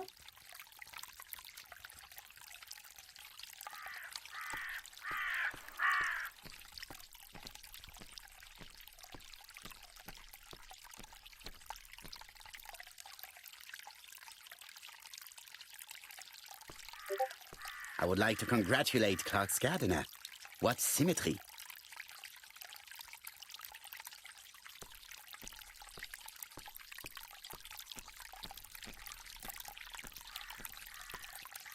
This fountain makes a very relaxing sound. This wisteria is in full bloom. This wisteria is in full bloom. Do I not get to... This wisteria is in full bloom. Sorry. Is there anything else that I can look at over there? I guess not.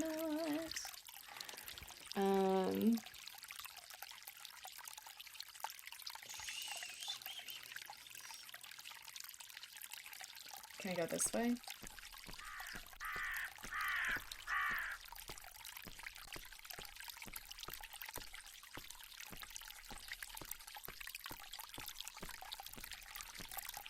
Clark's greenhouse. It must hold some rare plants.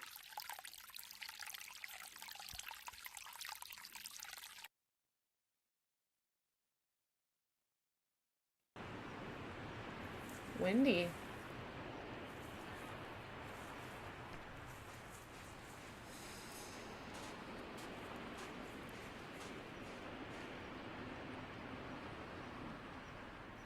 May you have peace, Carmichael. Charlotte.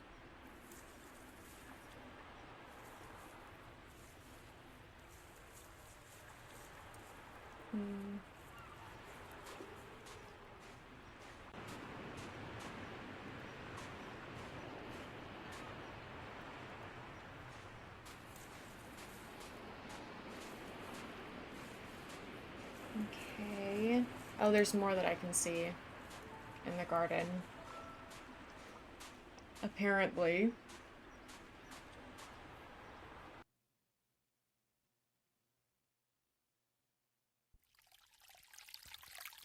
Okay. This wheelbarrow, I just want to say something. This wheelbarrow is the first thing that I hovered over whenever we got into this setting, and it didn't show me the glasses icon.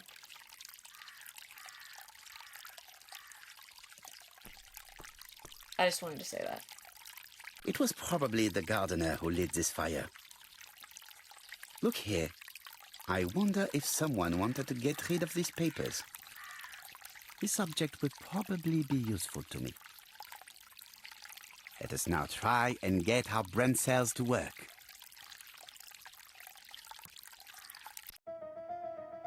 Why did Thora leave personal belongings behind?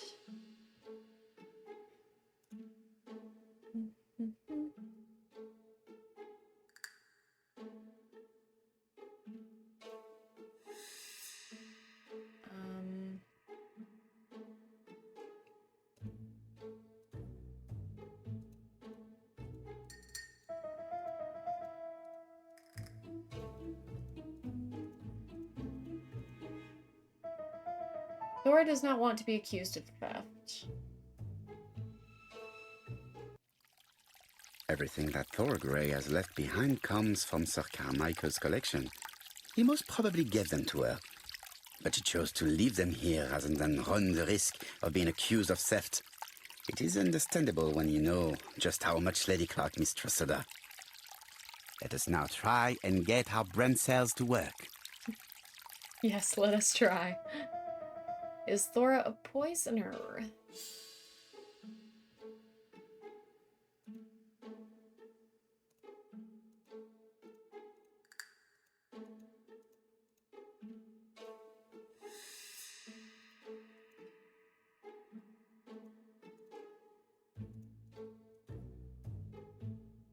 Never considered poisoning Lady Clark.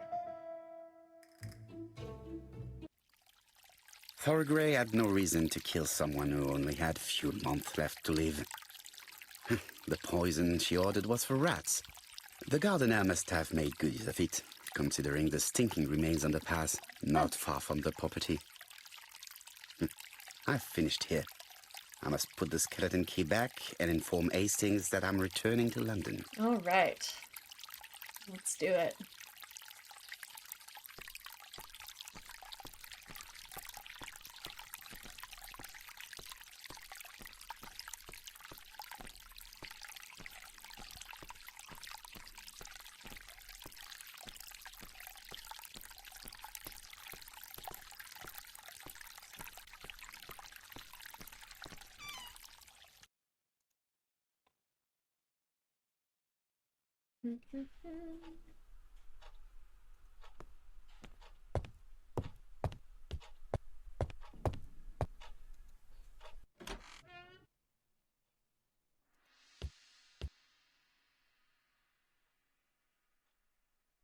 April 9.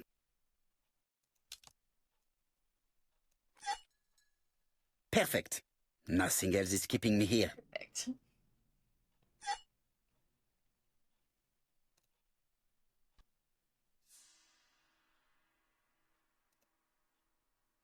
Hello, Hastings? I have finished in Shurston. I will take the first train. Tell me, do you know how to restore writing on a burnt document? Yes, you just have to soak a cloth with a hydrochloric acid solution and rub the sheet of paper. Then the characters appear. Huh. Bien. Interesting. You have been of great assistance, Hastings. Could you please order the solution as soon as possible? Of course, but what documents do you want to read? You will see, my friend. À ce soir. Okay, we're getting kind of close to the end. Just based on briefly looking at the length of the walkthrough that we Donald have Fraser left. is here. He insisted on waiting to see you.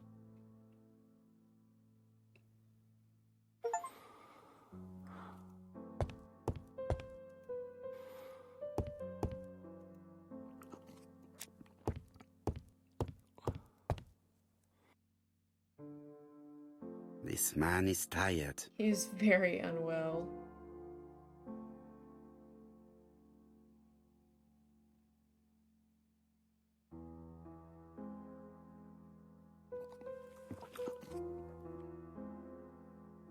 Donald is short of sleep, and it looks as if he didn't even bother to undress before going to bed.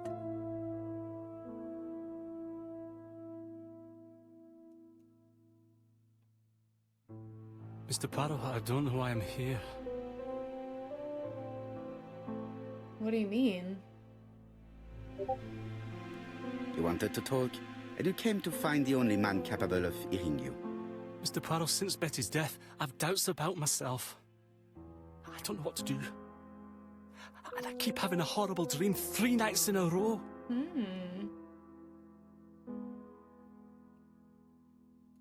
Have a drink, and tell me about this dream. Reassured. It's always the same. I'm on the beach with Betty. I grab her round the throat, and I squeeze, and squeeze until she's dead. Her head falls back, and I see that it's no longer Betty. It's Megan's face. Have you seen Megan Barnard recently? Yes, our grief has brought us together. I never really knew her before. She's really quite a remarkable girl. But I would never tell her about my dream. Why not? Is it her you are attacking in your dream?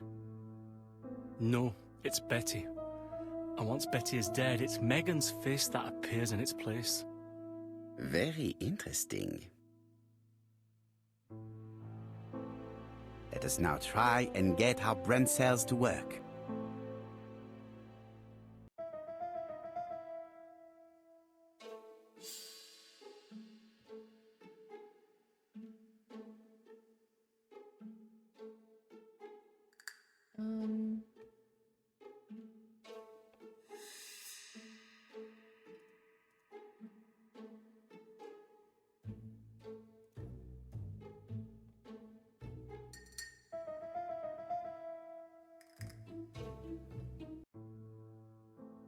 Mr. Fraser, I think that the real meaning of this dream is that you are in love with Megan Barnard. Please go on. Do. This dream certainly betrays your guilt. Oh. But what do you feel guilty about? Having killed your fiancé? Possible. Or forgetting her very quickly for her sister? Certainly. And this forgetting is perceived as a second death. So you don't really think I was the one who killed Betty? I do not exclude this theory. I am simply saying that I do not need to know that fact to explain your dream and your guilt. Thank you for being frank, Mr. Poirot. You've helped me a great deal. I'm going back to Bexhill. I'll not take any more of your time up. It is late, Mr. Fraser, and you are tired. I'll sleep on the train. I like trains. It's easy to sleep rocked by the sound of the wheels. Poor boy, he seems completely lost.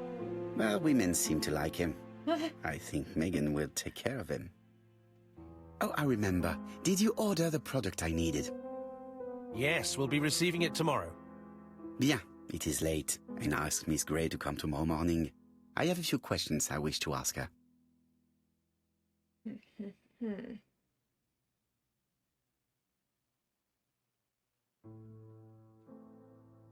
Mademoiselle, I asked you here in order to answer a very important question. Yeah.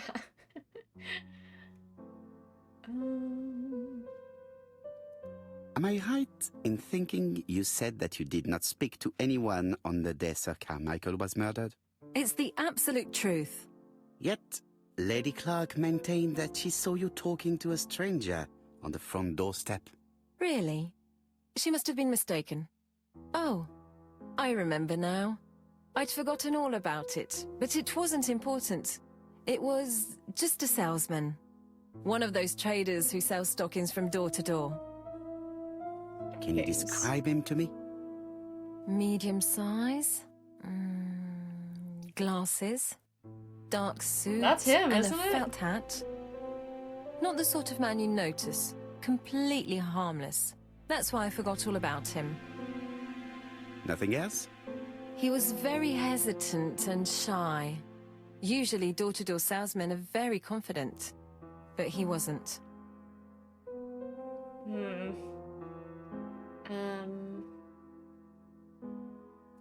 You also forgot to tell me that you had been fired. You never asked me. It was Franklin who led you to believe that I left voluntarily. He's more chivalrous than you. I don't wish to lie. Lady Clark did not appreciate my presence. And Franklin could not go against the wishes of a sick lady. He is a good man, and he worries a great deal about his sister-in-law. I noticed that you left some personal belongings behind at Churston.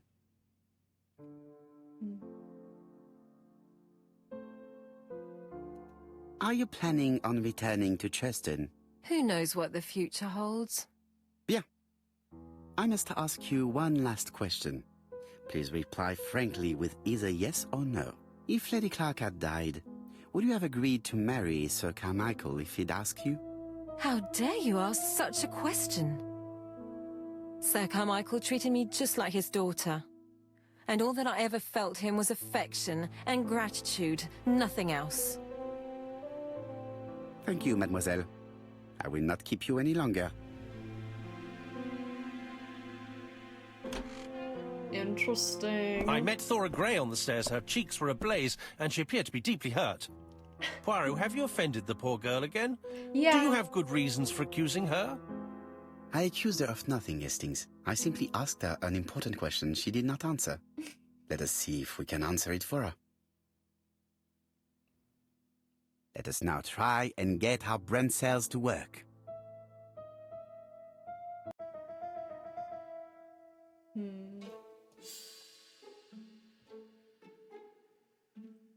Thora is a seductress? Wow.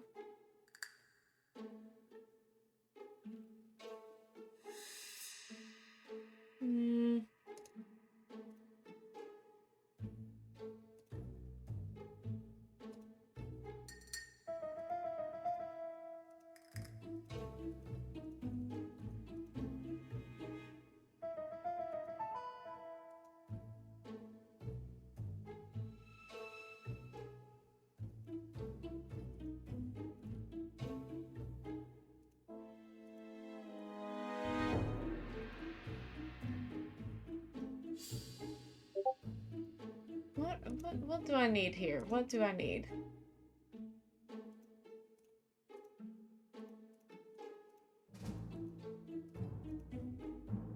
What do I need?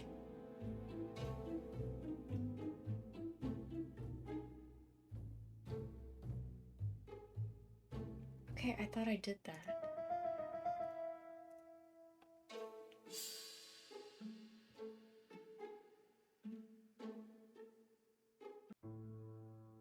You must know how to read between the lines, Hastings. When Sir Carmichael refers to paternal affection, he's lying to himself. Read this engraving on the brooch. A dark dragon for an angel with glossy hair. These are the words of a lover, not a father. He's not wrong. Lady Clark was not wrong. What if Sir Carmichael had fallen in love with his secretary? That doesn't mean that she forced him to do so. True, there are extenuating circumstances. She is a penniless orphan. But she's calculating. Just look how she avoided it when asked if she would have married Clark. I see. You think she seduced Sir Carmichael for her own gain, and that now she is doing the same with his brother. Poirot, your world is a very dark place. Do not get carried away, mon ami. We have another more important matter to settle. Really? Yes, would you believe that Miss Grey taught me something new? And what is that? Let us now try and get our brain cells to work. Is there another common point? Oh, the stockings, yes.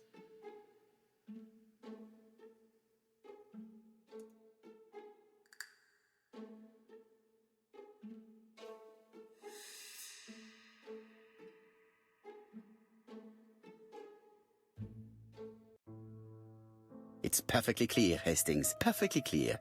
Indeed, a stocking seller visited Andover, Bexhill, and Churston on the day of each murder. We have our suspect. We've got him. This should be of interest to Job. Case closed. Let's catch him.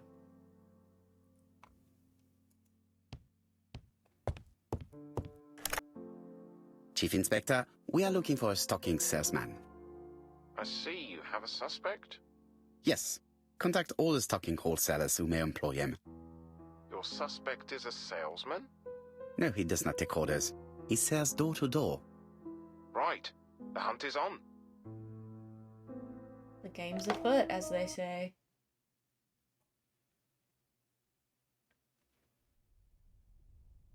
Doncaster. Does that say silly legs? It says silky legs. Are you leaving, Mr. Cust? Yes, I'm going to Cheltenham. You shouldn't travel today. You don't look very well. I have to. I have engagements. I must respect them. What is wrong with this man? That was so dramatic. Can you get the post, Hastings? And why don't you go and get it yourself? Très bien. Why is he so What's going snarky on? with me? I've never known Hastings to be so disagreeable.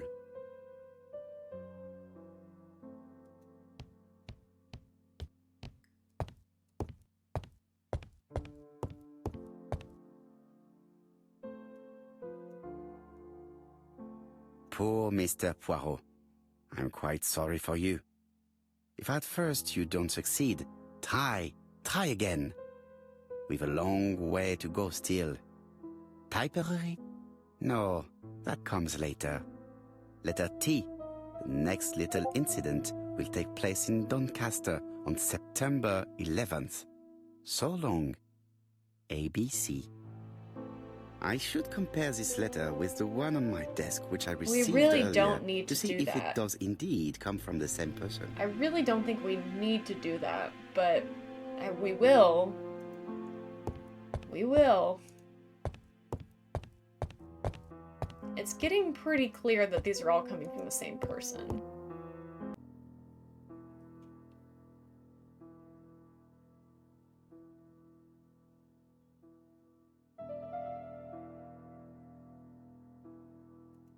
Let us examine this more. Certain characters in the... Yes, this... Yes, the I can... I have to find some... Yes, the... That's right, the A can... I have to find some other similar defect. The W... Of course, the W... My theory was right. These two letters... Yes. Hastings, he strikes tomorrow. Chief Inspector Japp? He's on another line. Can I take a message? Yes, please, mademoiselle. It is from Hercule Poirot. Tell him ABC strikes tomorrow in Doncaster. He must call me back. Very well, sir. Bien, now I'm going to see what I can find from these burnt documents. I've received the product I need. Hastings, if you do not mind, I would like you to take a few notes. Yes, yes.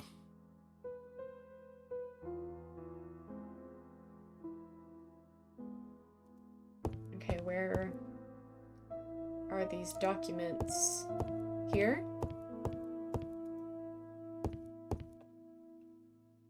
Royal Mathemat...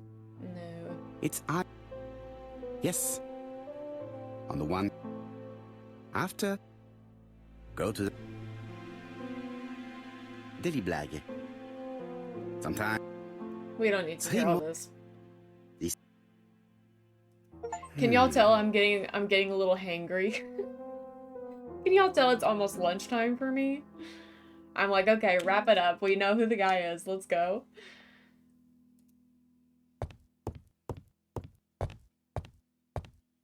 Now, down to work. What of I this don't have needs any putting in order a snacks. little? I would have to cook myself something. Let's see. So what am I doing here?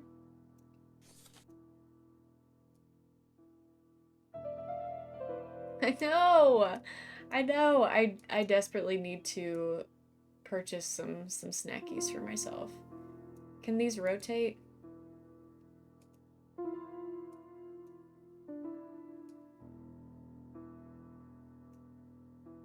What am I supposed to do?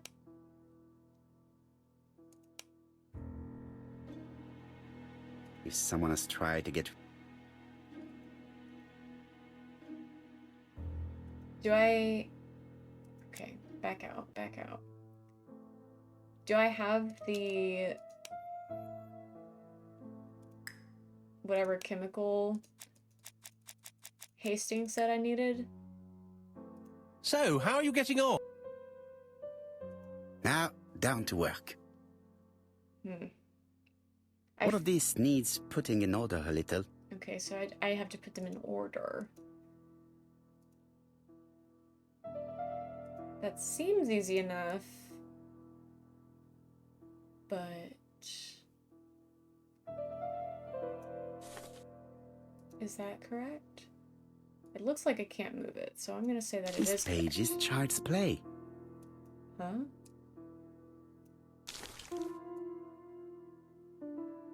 This does not look too difficult. Is he making fun of me? This page is finished. Okay, good. That's done. 3 more to go. Okay, so they don't have to fit together, like, precisely. That's good to know.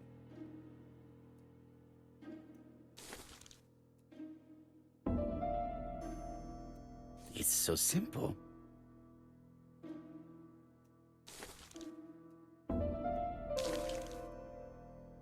This page is finished. And that's 2 done.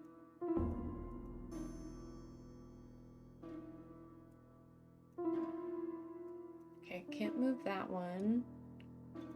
This does not look too difficult.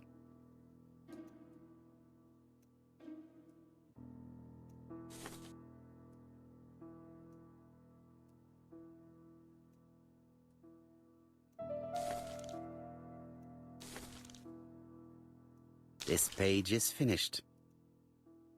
Only 1 more. Almost there. Okay, that one doesn't move.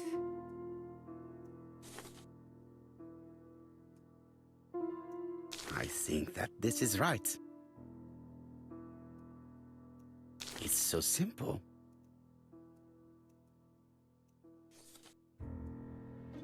This page is finished. Excellent. All the pages are reconstructed.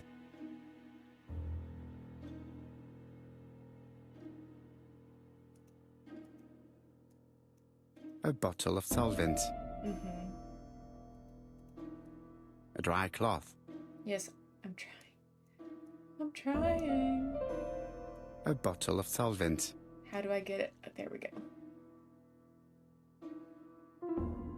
The cloth is now soaked with solvent.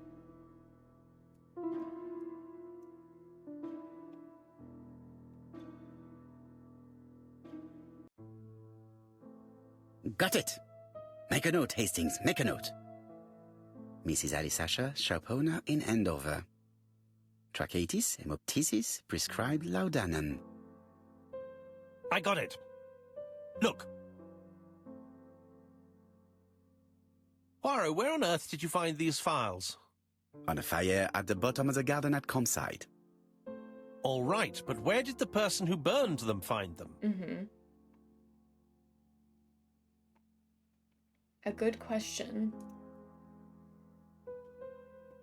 Alice Asher. Betty Barnard, waitress in Bexhill. Alexander Bonaparte Cust. War wounded, mustard gas and head trauma. That's our Dick man. Dudley Dunbar, owner of the Black Swan Hotel in Doncaster. And then... Let us now try and there's get Dunbar. our brain cells to work. Okay.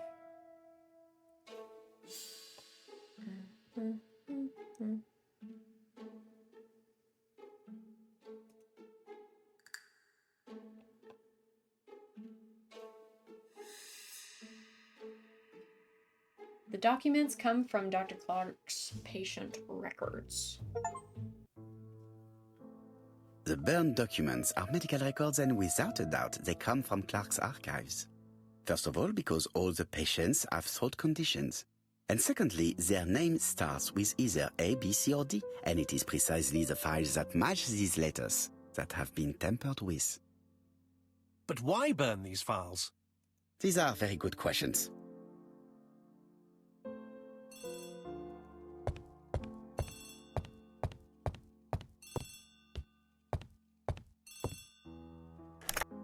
Hello, Poirot? Any news, Chief Inspector?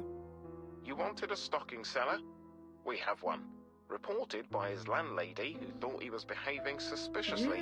He has the most unbelievable name. Alexander Bonaparte Cust. Yes, Alexander Bonaparte Cust.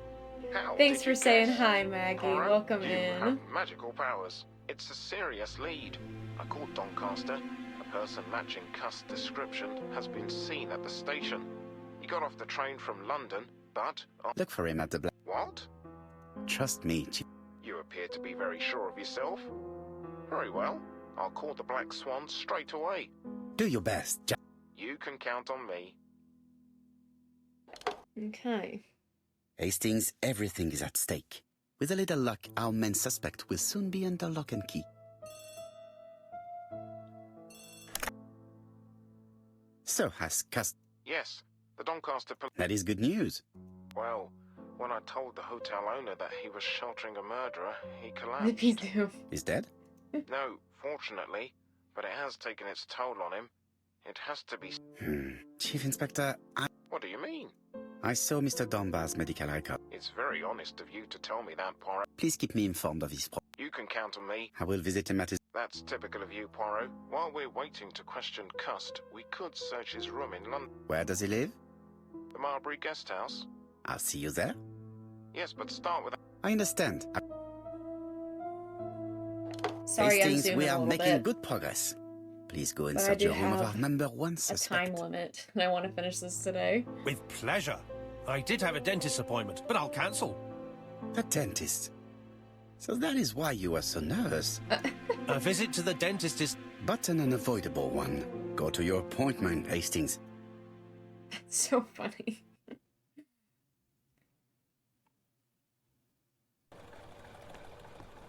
To Marbury Guest House, please.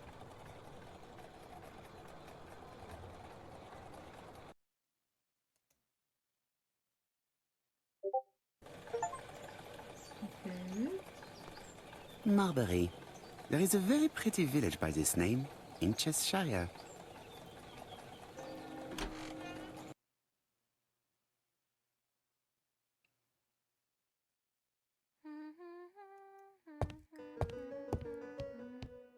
How do you do? You must be Mr. Hercule Poirot. Chief Inspector Jupp told me that you might be coming. She seems very pleasant. Madame, you may be of valuable help to me. It would be my pleasure to help you. Will there be some journalists there as well? I think you might even be interviewed. You are key witness. I've suspected him for some time, but he appeared so harmless. Oh yes, sometimes he got angry and waved his arms about. But even then, he wasn't frightening. And he was as gentle as a lamb again immediately afterwards. It was only this morning that I understood. He told me he was going to Cheltenham, but my daughter saw him at Euston Station. It's not the right station. To get to Cheltenham, you have to take the train from Paddington. And what's more, Mr. Cust left behind an ABC with Doncaster underlined. As you can imagine, when I saw that, I called Scotland Yard. Well done. You were right. He did go to Doncaster. So I was right to warn the police. Tell me, did you have any other reason to suspect Mr. Cust? Well, he's odd. Sometimes he coughs really loudly and complains that his throat is burning, and sometimes he talks to himself and stares into space. He told me that it was because of a wound he got in the war. His head hasn't been quite right since, he said. And then he was in Churston when that millionaire got murdered. I found his train ticket when I washed his coat. He didn't want me to wash his shirt. He washed it himself. But I did see big brown stains on it. Do you think it was blood? Well, when I saw them, I thought, look, he spilled his wine or his soup all over himself. But now that I think about it, well, they did look like blood. Got used to travel for his work. Is that correct? Oh, it wasn't for pleasure. He was always unwell on trains. But he had to sell his stockings around England. I have to respect my engagements, he used to say. Do you know where Cust was at the time of the murder in Andover and Bexhill? On June the 21st and July the 25th? No, I don't know. That was a while ago, you know. But surely you I'm keep still a kind of register. sus about It won't Donald. do you much good. Because he Mr. did Cuss say rents his that he room for the likes year. trains, and If he that goes is away part for of our a few days, I have profile. no reason to make a note of it. Ah, I remember one thing. Bexhurst by the sea, right? Indeed, it is a large seaside resort. Well, as it happens, at the start of July, Mr. Cast asked me to repair his bathing dress. Suspicious, huh? Very interesting. Please continue. I also forgot to say that he started buying newspapers that talked about the case. Typical. When did he start buying the newspapers? Let's see. I think it was just after the millionaire's murder in Churchton. He didn't seem all that interested before that. That will be all for now. I'm going to take a look at his room. Take the key on the counter. Okay.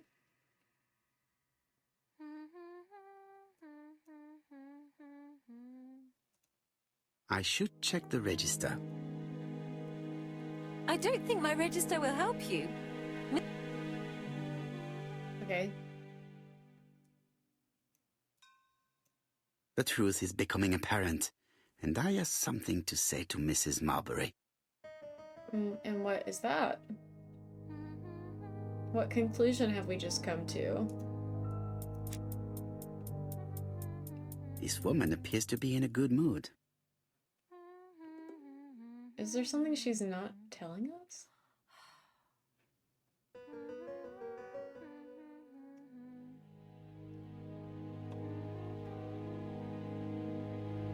Mrs. Marbury is in a good mood.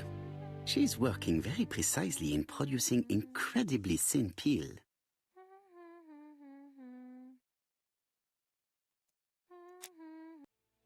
Mrs. Marbury, if I am to believe the register, you rented room 306 to a certain Mr. Fishman on the day of the Bexhill murder?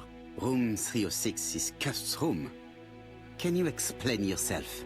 Yes, I remember. Just for one night as a favor.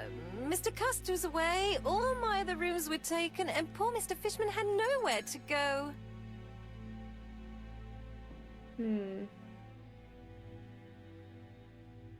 You rented the same room to two people. Very profitable, but quite illegal. But I didn't harm anyone. I was only helping everybody out.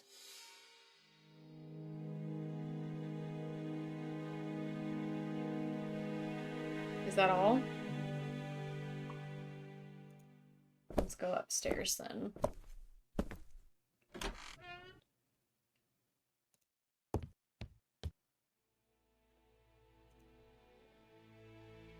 Ink. John Milligan, Managing Director, Silky Legs, Frederick Street, Leicester. Silky legs. Dear Sir, further to our letters dated 5th and 10th of the month, we confirm we are... Regarding the schedule of your rounds, please do as following. June 21, Andover. Arrive by train the 20th in the evening and get a room at Station Hotel. Start your time. This letter establishes that Cust went to Andover, but the ink has hidden the destinations of his other trips. I know from Mrs. Marbury that he went to Churchton. I just have to show that he went to Bexhill, and I will have proved that he was It's present possible at that we all the crime have- scenes. Well, but the typewriter... The typewriter is telling us that all of the Did letters came Cust from the drop same it person. when he opened the window? Or was it Mrs. Marbury while she was cleaning? Because I'm thinking it's possible that there are two murderers, but... He keeps his pencils and sharpens them until there is nothing left. It is clear that he did not grow up in luxury. Mm-hmm. A long-bladed knife. A murderer's weapon. This object would probably be useful to me. It's an ABC. I have to get the ribbon. How am I going to do it? I sure don't know. Hello? Something is blocking the ribbon. That tells you right there that it's him, right? The ribbon is jammed. I have to start by freeing it.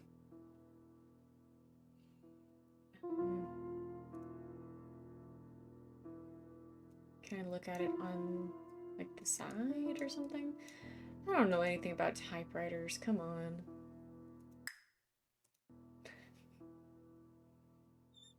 The left-hand heel has been removed.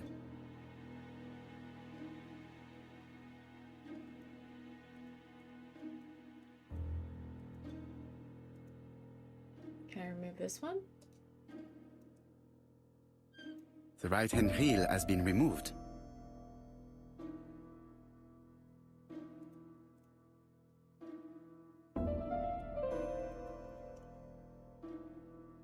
And here is the ribbon. Let us see if it was indeed used to write the letters sent by ABC. Yes, it was. I only need the ink ribbon for my inquiry. I will let Jack clean the keyboard if he wishes. Okay.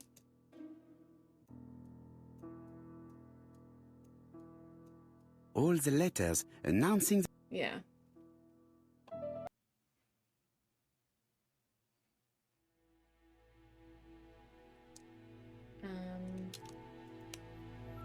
Okay, still more to see. War of 1940. An army dispatch. Tons. ABC guys. Tons of ABC Enough guys. to sign about. It's closed. Can I open it with my murder weapon? This knife is very Silky useful. legs. Who knows? Maybe it never cut anything other than string.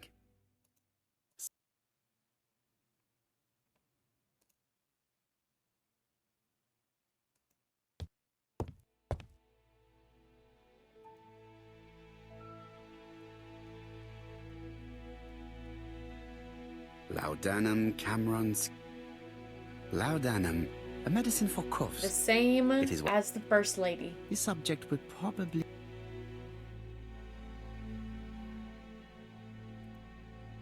What about this one? Sedative. Interesting. Diethyl barbituric acid, Johnson Company. I know this medicine. It is a powerful sedative. This subject would probably be useful to me.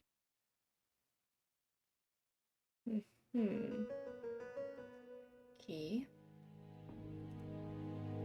What else to see? All the main articles referring to the... Yeah. Most probably the best... The Bexhill Daily paper.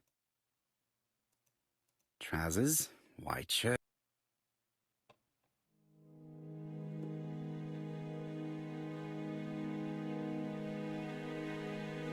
Is it time to put our brain cells to work?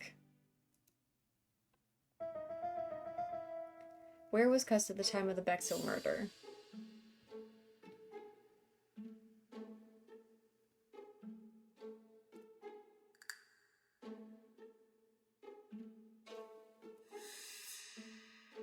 Probably in Bexhill on the day of the murder. So it could have been him. Could have been. The register shows that Cust did not sleep at the guest house. There's still something I need to see in here. How hopeful. This place is a real mess. Slightly misaligned bed. Crockery in a mess. Scruffy coat. The least we can say that Mr. Cust is not very concerned about order and balance.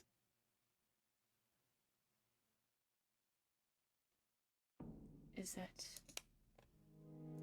Okay, still more. Still more to see.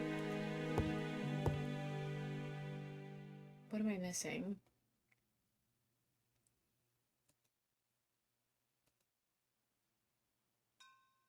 I've seen all this. What am I missing?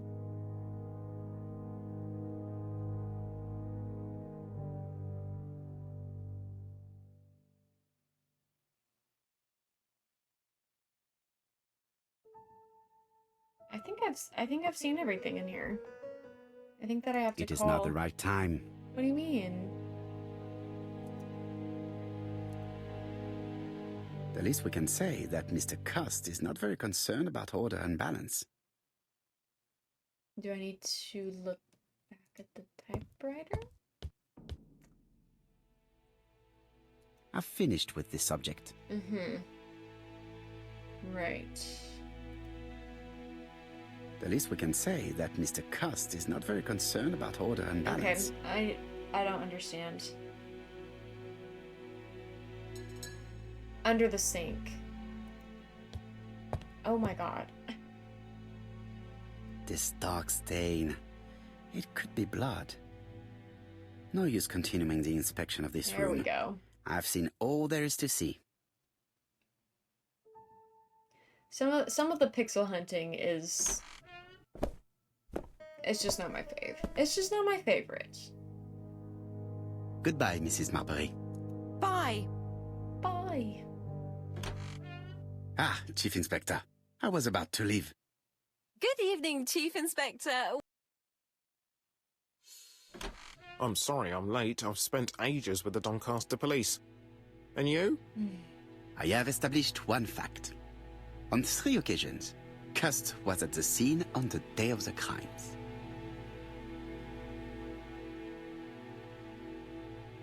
So... I had best talk to Job. Yes? I've listened closely to what you have to say, Poirot. That is what we're going to look for. Let us now try and get our brain cells to work. Is Cust guilty? I'm gonna go out on a limb and say, yeah, probably. Lied about his destination, has a knife, was in Bexville.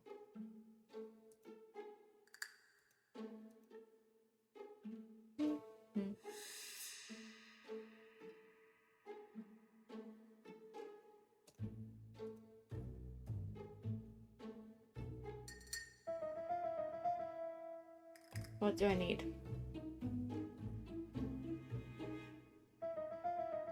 Okay, so I'm just saying that he was in all 3 places. Okay. He was in all the towns. Was it? Okay, are there any common points between Cust and the killer? Has the ABC guides. Letters came from him and he has the knife.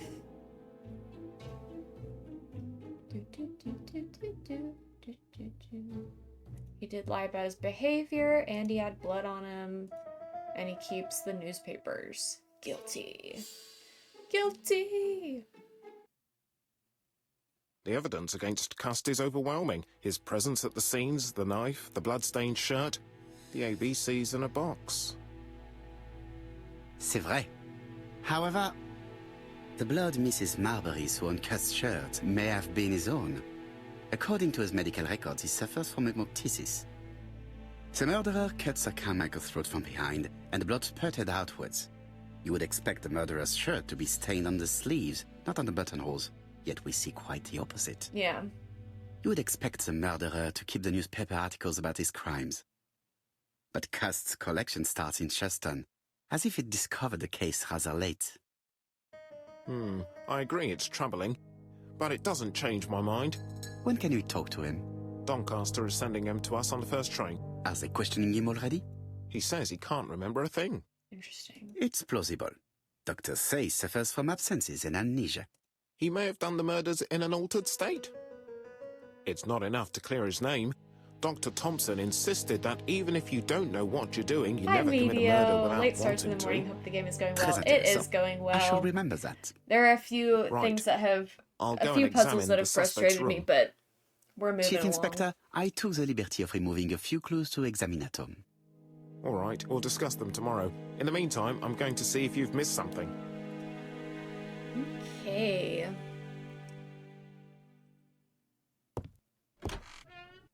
I'm definitely, in this last portion, following the walkthrough rather closely.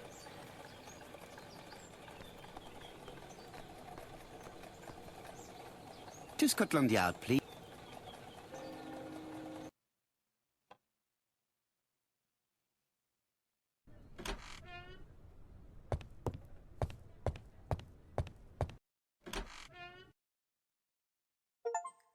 There he is.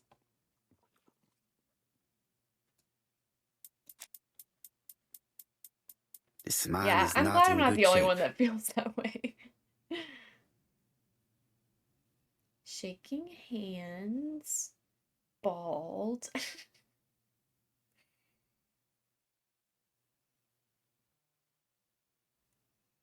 Crumpled jacket.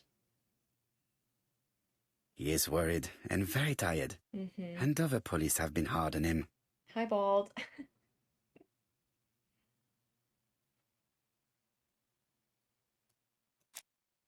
What do you want from me?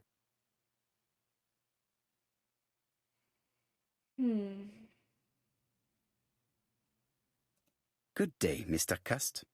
I am Hercule Poirot. Ah, you're the detective. Why did you send me a letter before each crime? Why all these questions? When are you going to stop pestering me?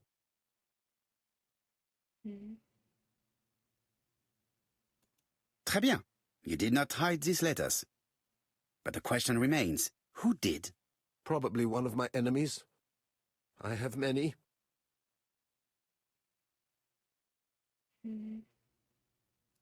I do not believe that you are capable of murder, Mr. Cust. I Yeah, he doesn't fit the profile. hope not.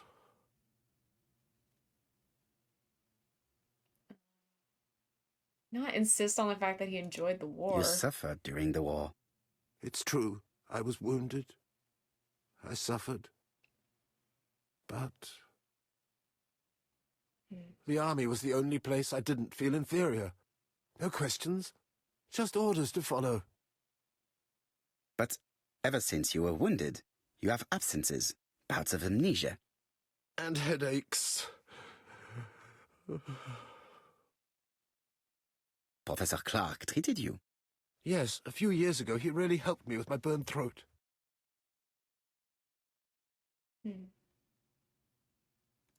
Of course, you never considered killing a doctor who took such good care of you.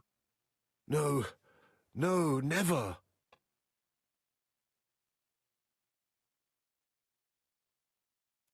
Do you deny being at the scene of the crimes? So? There was no harm in being there. It was only for my work.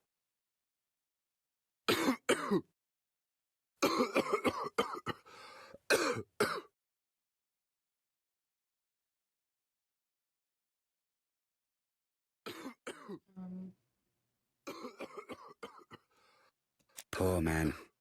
If only I could help him. I am not going to leave before having finished questions. Okay. He is in no state to reply. Okay, so what would you like me to do? Take this. It will help you. Thank you. It stinks down here. Thank It's you, all Owen. moldy.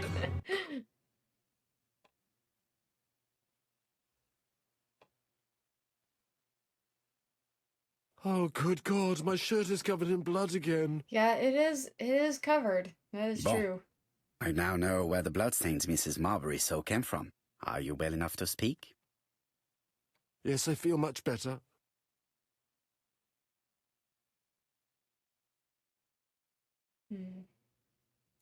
Do you deny being at the scene of the crimes? So? There was no harm in Maybe being I there. shouldn't have said that. It was only for my again. work. I don't know. You were seen at all the crime scenes. Yes, I was. I travel a lot, but not for pleasure. I am terribly unwell in trains. But I had to respect my engagements. My employer gave me very precise written instructions about the towns I had to visit. Who was your employer? Were you being framed? Let's see. The company you claim to work for, Silky Legs, has never heard of you. And as for these letters they sent you, they were written on your own typewriter. Huh? The company sent me the typewriter when I started working for them. Wait. Yes, but the letters were received afterwards. We're about to blow this thing wide open. So it would appear that you typed them before sending them to yourself. I don't remember. I'm back in it, guys. I'm invested again. Good God. We're back. I don't know what's happening to me. My head hurts terribly. It wasn't him.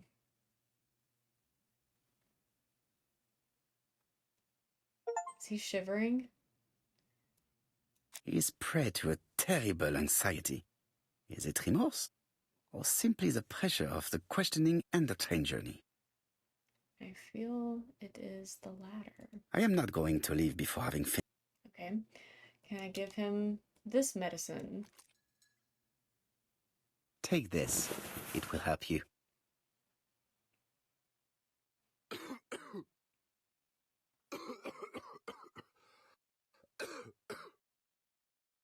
Oh, I think I'll be fine. Let us see, Cust. Look at me. You know very well that you committed these murders? Yes. Wait. I know. He did? But I'm not wrong in saying that you do not know why you committed them. No, I don't.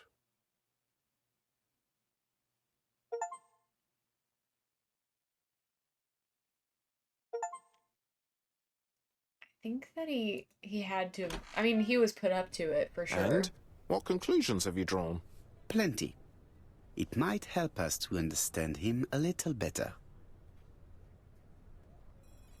Let us now try and get our brain cells to work. What do we know about his health?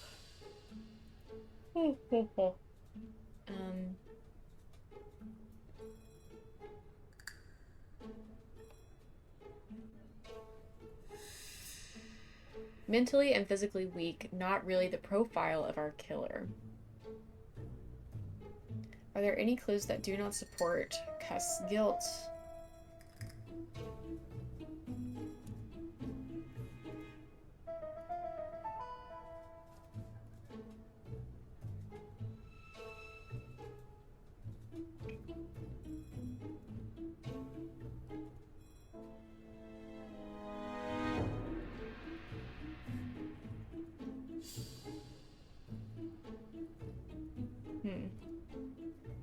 What? He says he did not write the letters. He had blood on him. I think that's one of them.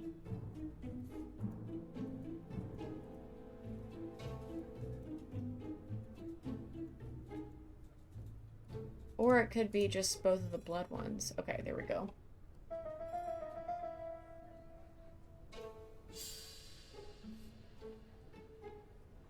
Are there any clues that do not support Cust's guilt? This.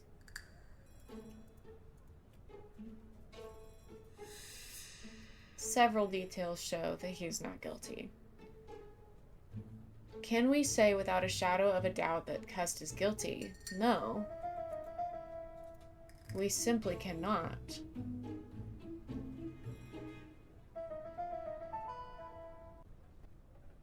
I don't see any clearer than before. This is worse.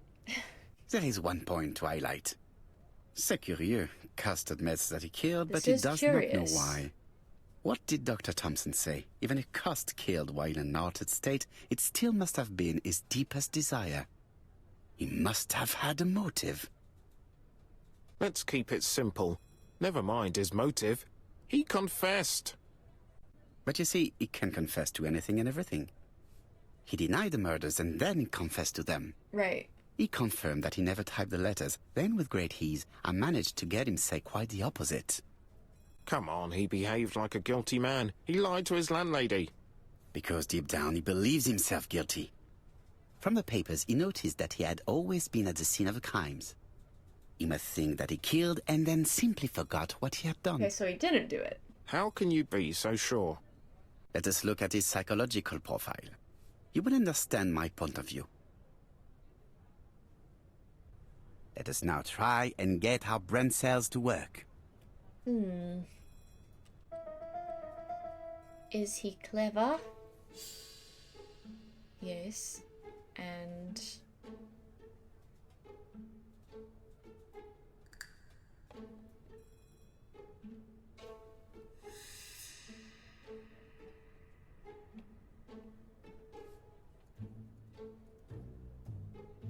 and mediocre.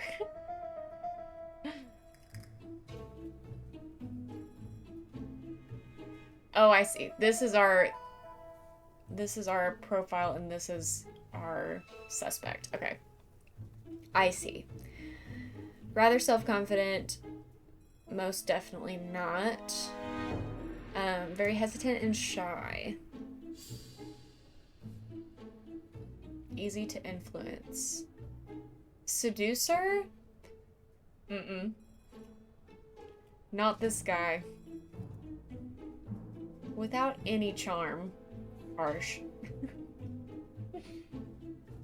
Likes trains? Definitely not.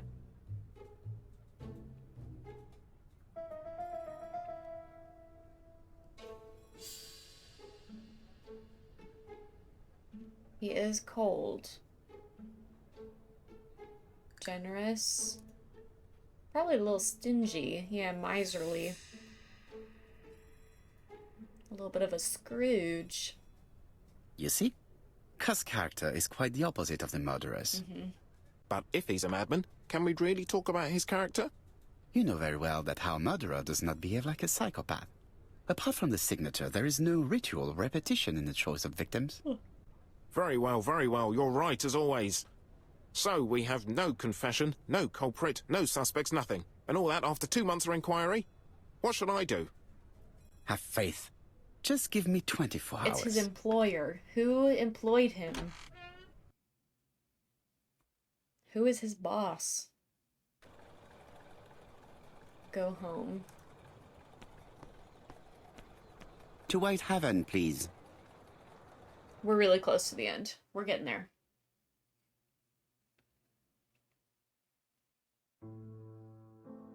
Cust's arrest is a great success for you, Poirot. It's all clear now, except maybe 1 or 2 details. It's just Details. Ah, mon ami. The devil is in the detail, as we say. as we say. Excuse me? Patience, Hastings. Everything will be clear once our guests arrive. Best be prepared. Slip a revolver into your pocket before they do. A revolver? But Poirot, what are you afraid of? Trust me. It is important you carry a weapon for this meeting. I will lend you mine. What about telling me what you have in mind? That might be a good idea. Surtout pas. You wouldn't be able to play your role. Ah. Wait 1 moment, I will bring you my weapon. I feel like it's gotta be Donald, right? And where is my revolver?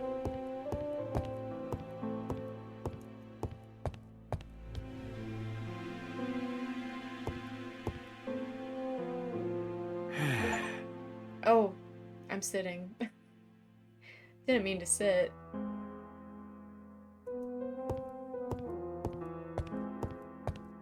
Over there?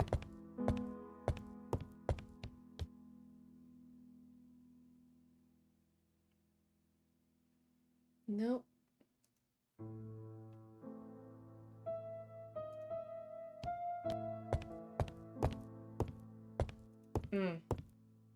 Here. The white ammunition are blank cartridges. The others are real bullets. I have to choose the type of bullets to load. Huh? Wait, are these the fake ones? The revolver is loaded with real bullets. I still have time to choose blanks. Let's maybe choose blancs. The revolver is loaded with blanks. I still have time to choose real bullets. I don't think we are gonna be needing to kill anybody. Most likely. Are there multiple endings to this game? Blancs. What about telling me what you have in mind? Surtout pas. You wouldn't be able to play your role. Wait one moment, I will bring you my weapon.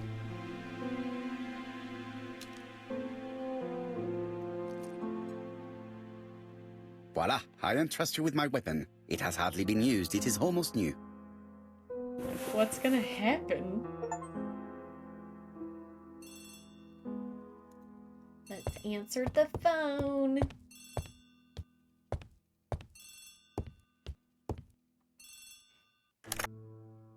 Chief Inspector, is that you?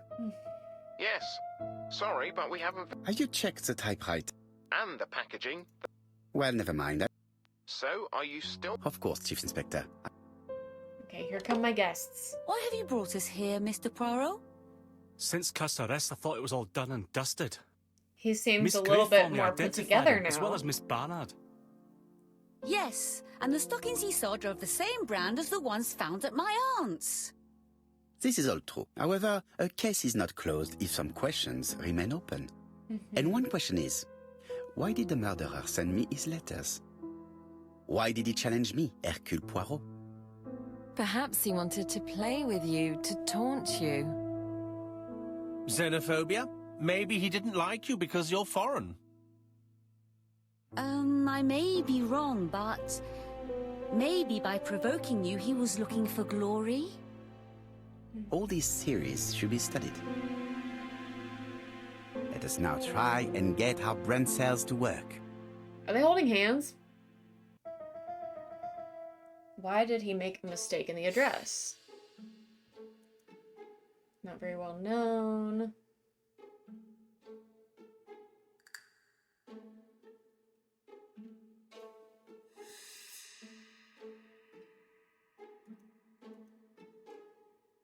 PDA! Why? Well, we don't know why, right?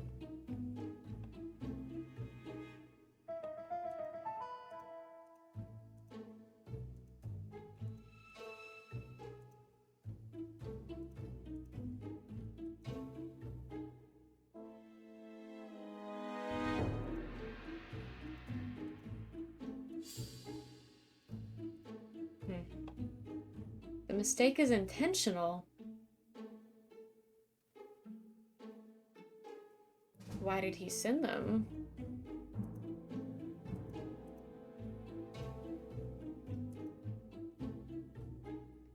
Because his address is not very well known. Is everything clear now? You might like to explain your reasoning again. Of course. First of all, remember that the murderer made it a rule to always post his letter before the murder. He never digressed from that rule. However, in Churston, he encountered a problem. The village has only 500 inhabitants. With advance warning, it would be easy to arrest him. Okay, I see. Therefore, the murderer delayed his letters deliberately with the wrong address. The plan wouldn't have worked if he'd sent it to Scotland Yard or the papers because everybody knows their addresses. The mistake would have been corrected and the letter would have been on time. That is why the murderer chose me as the recipient. Makes sense, makes sense. Because for his plan to succeed, it was necessary for at least one of the letters to have a wrong address and get lost. It was very cunning. Absolument. It is a very subtle plan. It matches the profile we have drawn up of him perfectly. That of an intelligent, daring and calculating murderer. Yes. But that's not how you describe Cust. You are quite right, mademoiselle. Like you, I find it hard to believe that this dull character is the clever murderer we are looking for. Dull? Do madmen... I mean, if he's mad, he might have two very different sides. No doubt. But the murderer is not mad. All the specialists agree that he does not have the profile of the psychopath. But if Cust is not guilty, how do you explain his presence at the scene of the crimes? Mr. Clark, the answer to your question is in the medical records of your brother's patients. Documents which Cust most certainly did not have access to. Let us now try and get our brain cells to work.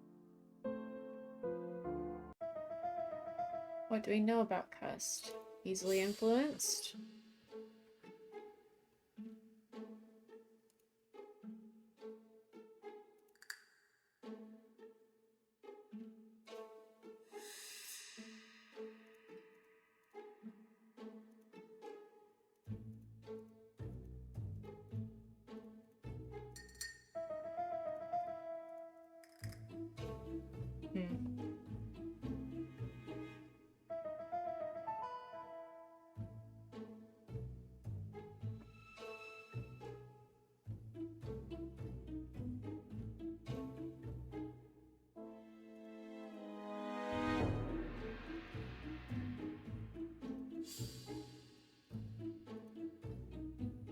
Okay, what is it? Did I not? I clicked on these. Wait, what?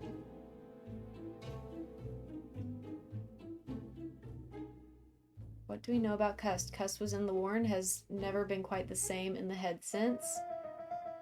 Cust was wounded during the war. I have clicked both of those. Do y'all see that I have clicked both of these? And this is what it says in the walkthrough I'm supposed to do?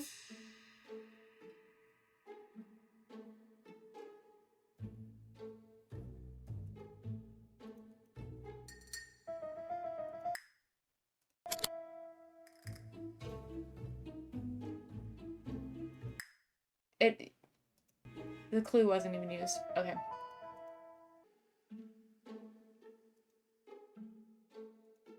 Like, is it possible? Oh my god. Oh my god. You're actually kidding me.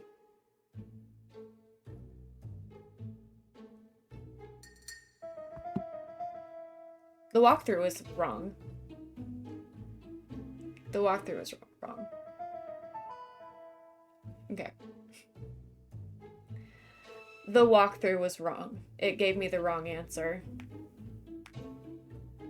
Yeah, so you know what? I've just about had it with this. This is kind of getting my goat.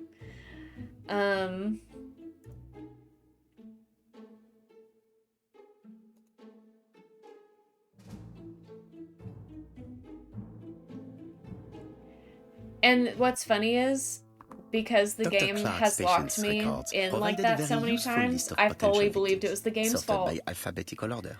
So the killer definitely used it, explaining the fact that all the victims were former patients of the doctor. It is this fact that clears Cust once and for all, because he never had access to these records. So how did he happen to be at the scene of the crimes? Either the murderer sent him there, or Cust was following him closely. I don't Cust's remember when highly this game was suggestible made. nature leads us to the second 2016? hypothesis. The murderer was manipulating him. He systematically sent Cust to the towns where he was going to strike, so that the suspicion would land on the poor man's shoulder. Yeah. That's evil. What sort of killer could have such a plan? And what would he gain from 3 completely different murders? Indeed, it seems unlikely that the same murderer committed all the crimes. What should we take from that?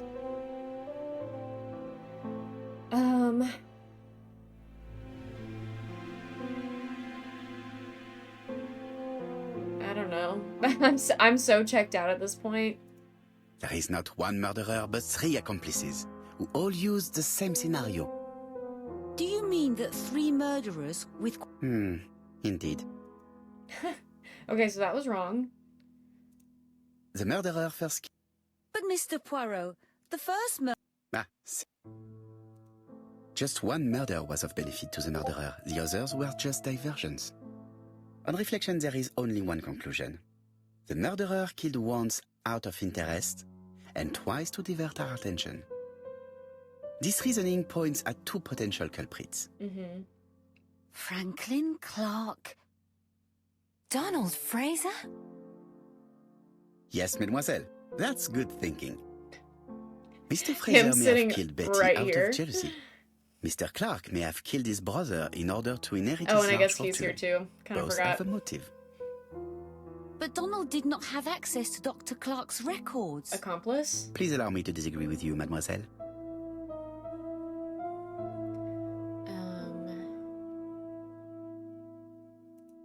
He works for Court and Brunskill. It doesn't prove that I went to Comeside. You could have done it. And you may have used the opportunity to take a look at Sir Carmichael's records. You think I'm Right, guilty? imagine. You or Mr. Franklin Clark. That's ridiculous. Both of you have a motive. The question is, which of you has the profile that most resembles the murderer? Donald. Let us now try and get our brain cells to work. I've been saying Donald for quite a long time.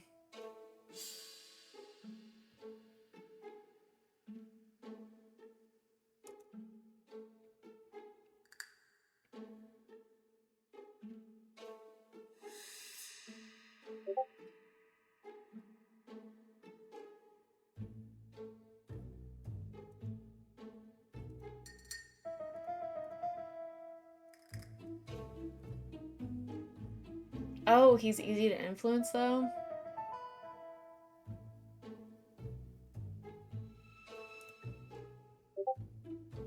Then maybe I'm wrong.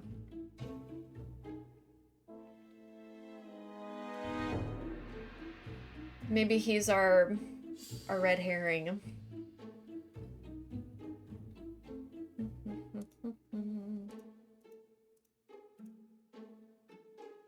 Quick-tempered.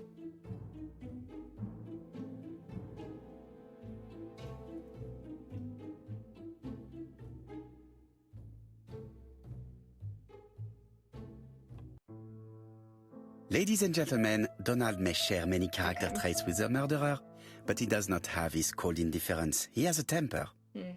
It is hard to imagine him planning anything. I see. Also, jealousy is his motive, and crimes of passion are rarely planned. That is true. Right, I suppose it's my turn to be subjected to the same scrutiny. Yes. Absolument, Mr. Clark. Let us now try and get our brain cells to work. Is he clever? Yes.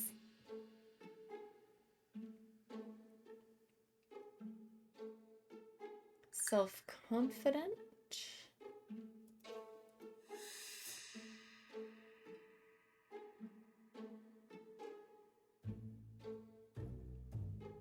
Seducer.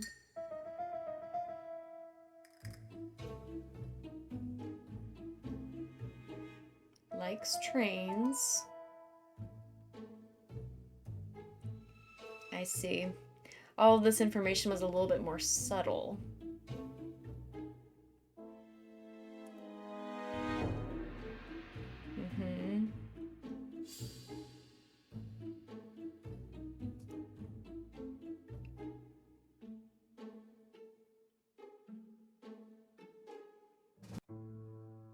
As you have all seen, there is a disturbing similarity between Mr. Clark's profile and that of the killer. In actual fact, it is exactly the same. Mr. Poirot, your psychological studies are interesting, but your conclusions do not add up. Sorry. Mr. Goose is calling me. Why would I have wished my brother's death? The inheritance is lawfully mine. I just have to wait. No, you had to act quickly.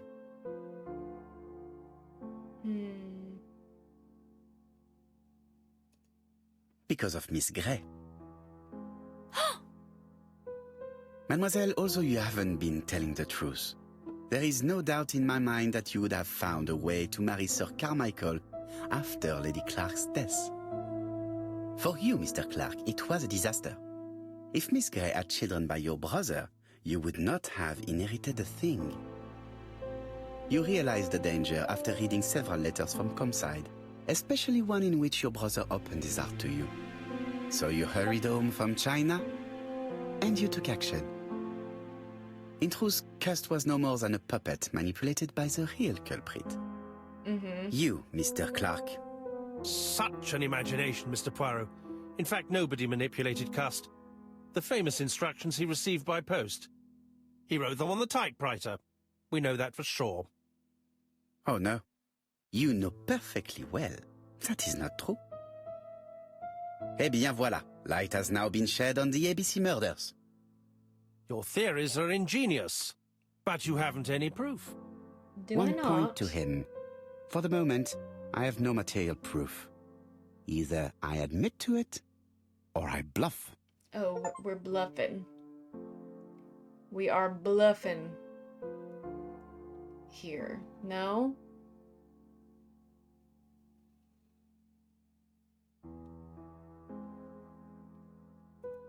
One thing proves it. The prints you left on Cust's typewriter. Enough. Oh, of course you wiped the typewriter before sending it. But not carefully enough. Scotland Yard has found your Bluffing with our print mother. along with those of Cust. I understand why you never wanted to lend me your new typewriter. And why you were searching through your brother's things. And the hole you dug on the moors. What did you hide there? The knife you used to kill your brother? Game, set, match. You Probably the win, Mr. mailman Poirot. out there. But it was worth trying.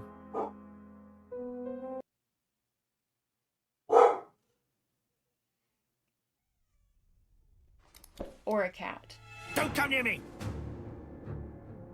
I'll never let you take me, Mr. Poirot. Oh, shoot.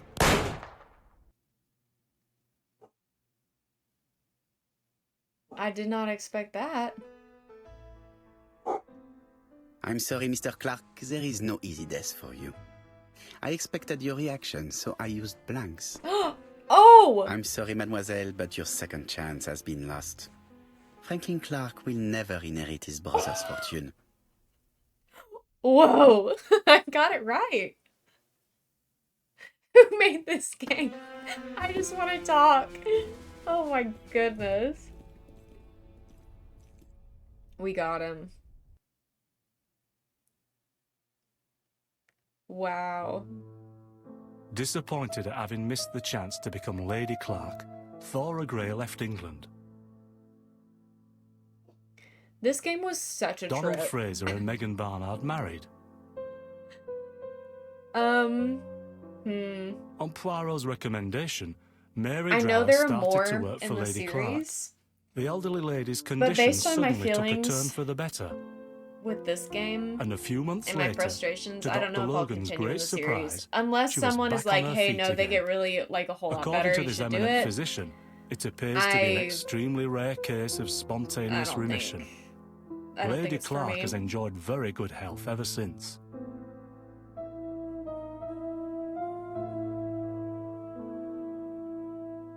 Journal of an Innocent, the incredible story of ABC. As for A.B. Cust, after being advised by Poirot, he made a great deal of money by selling his story to the press. Good for And as him. for me, and with business booming, the Black Swan has become the #1 tourist attraction in the whole of Yorkshire, even more popular than York Minster.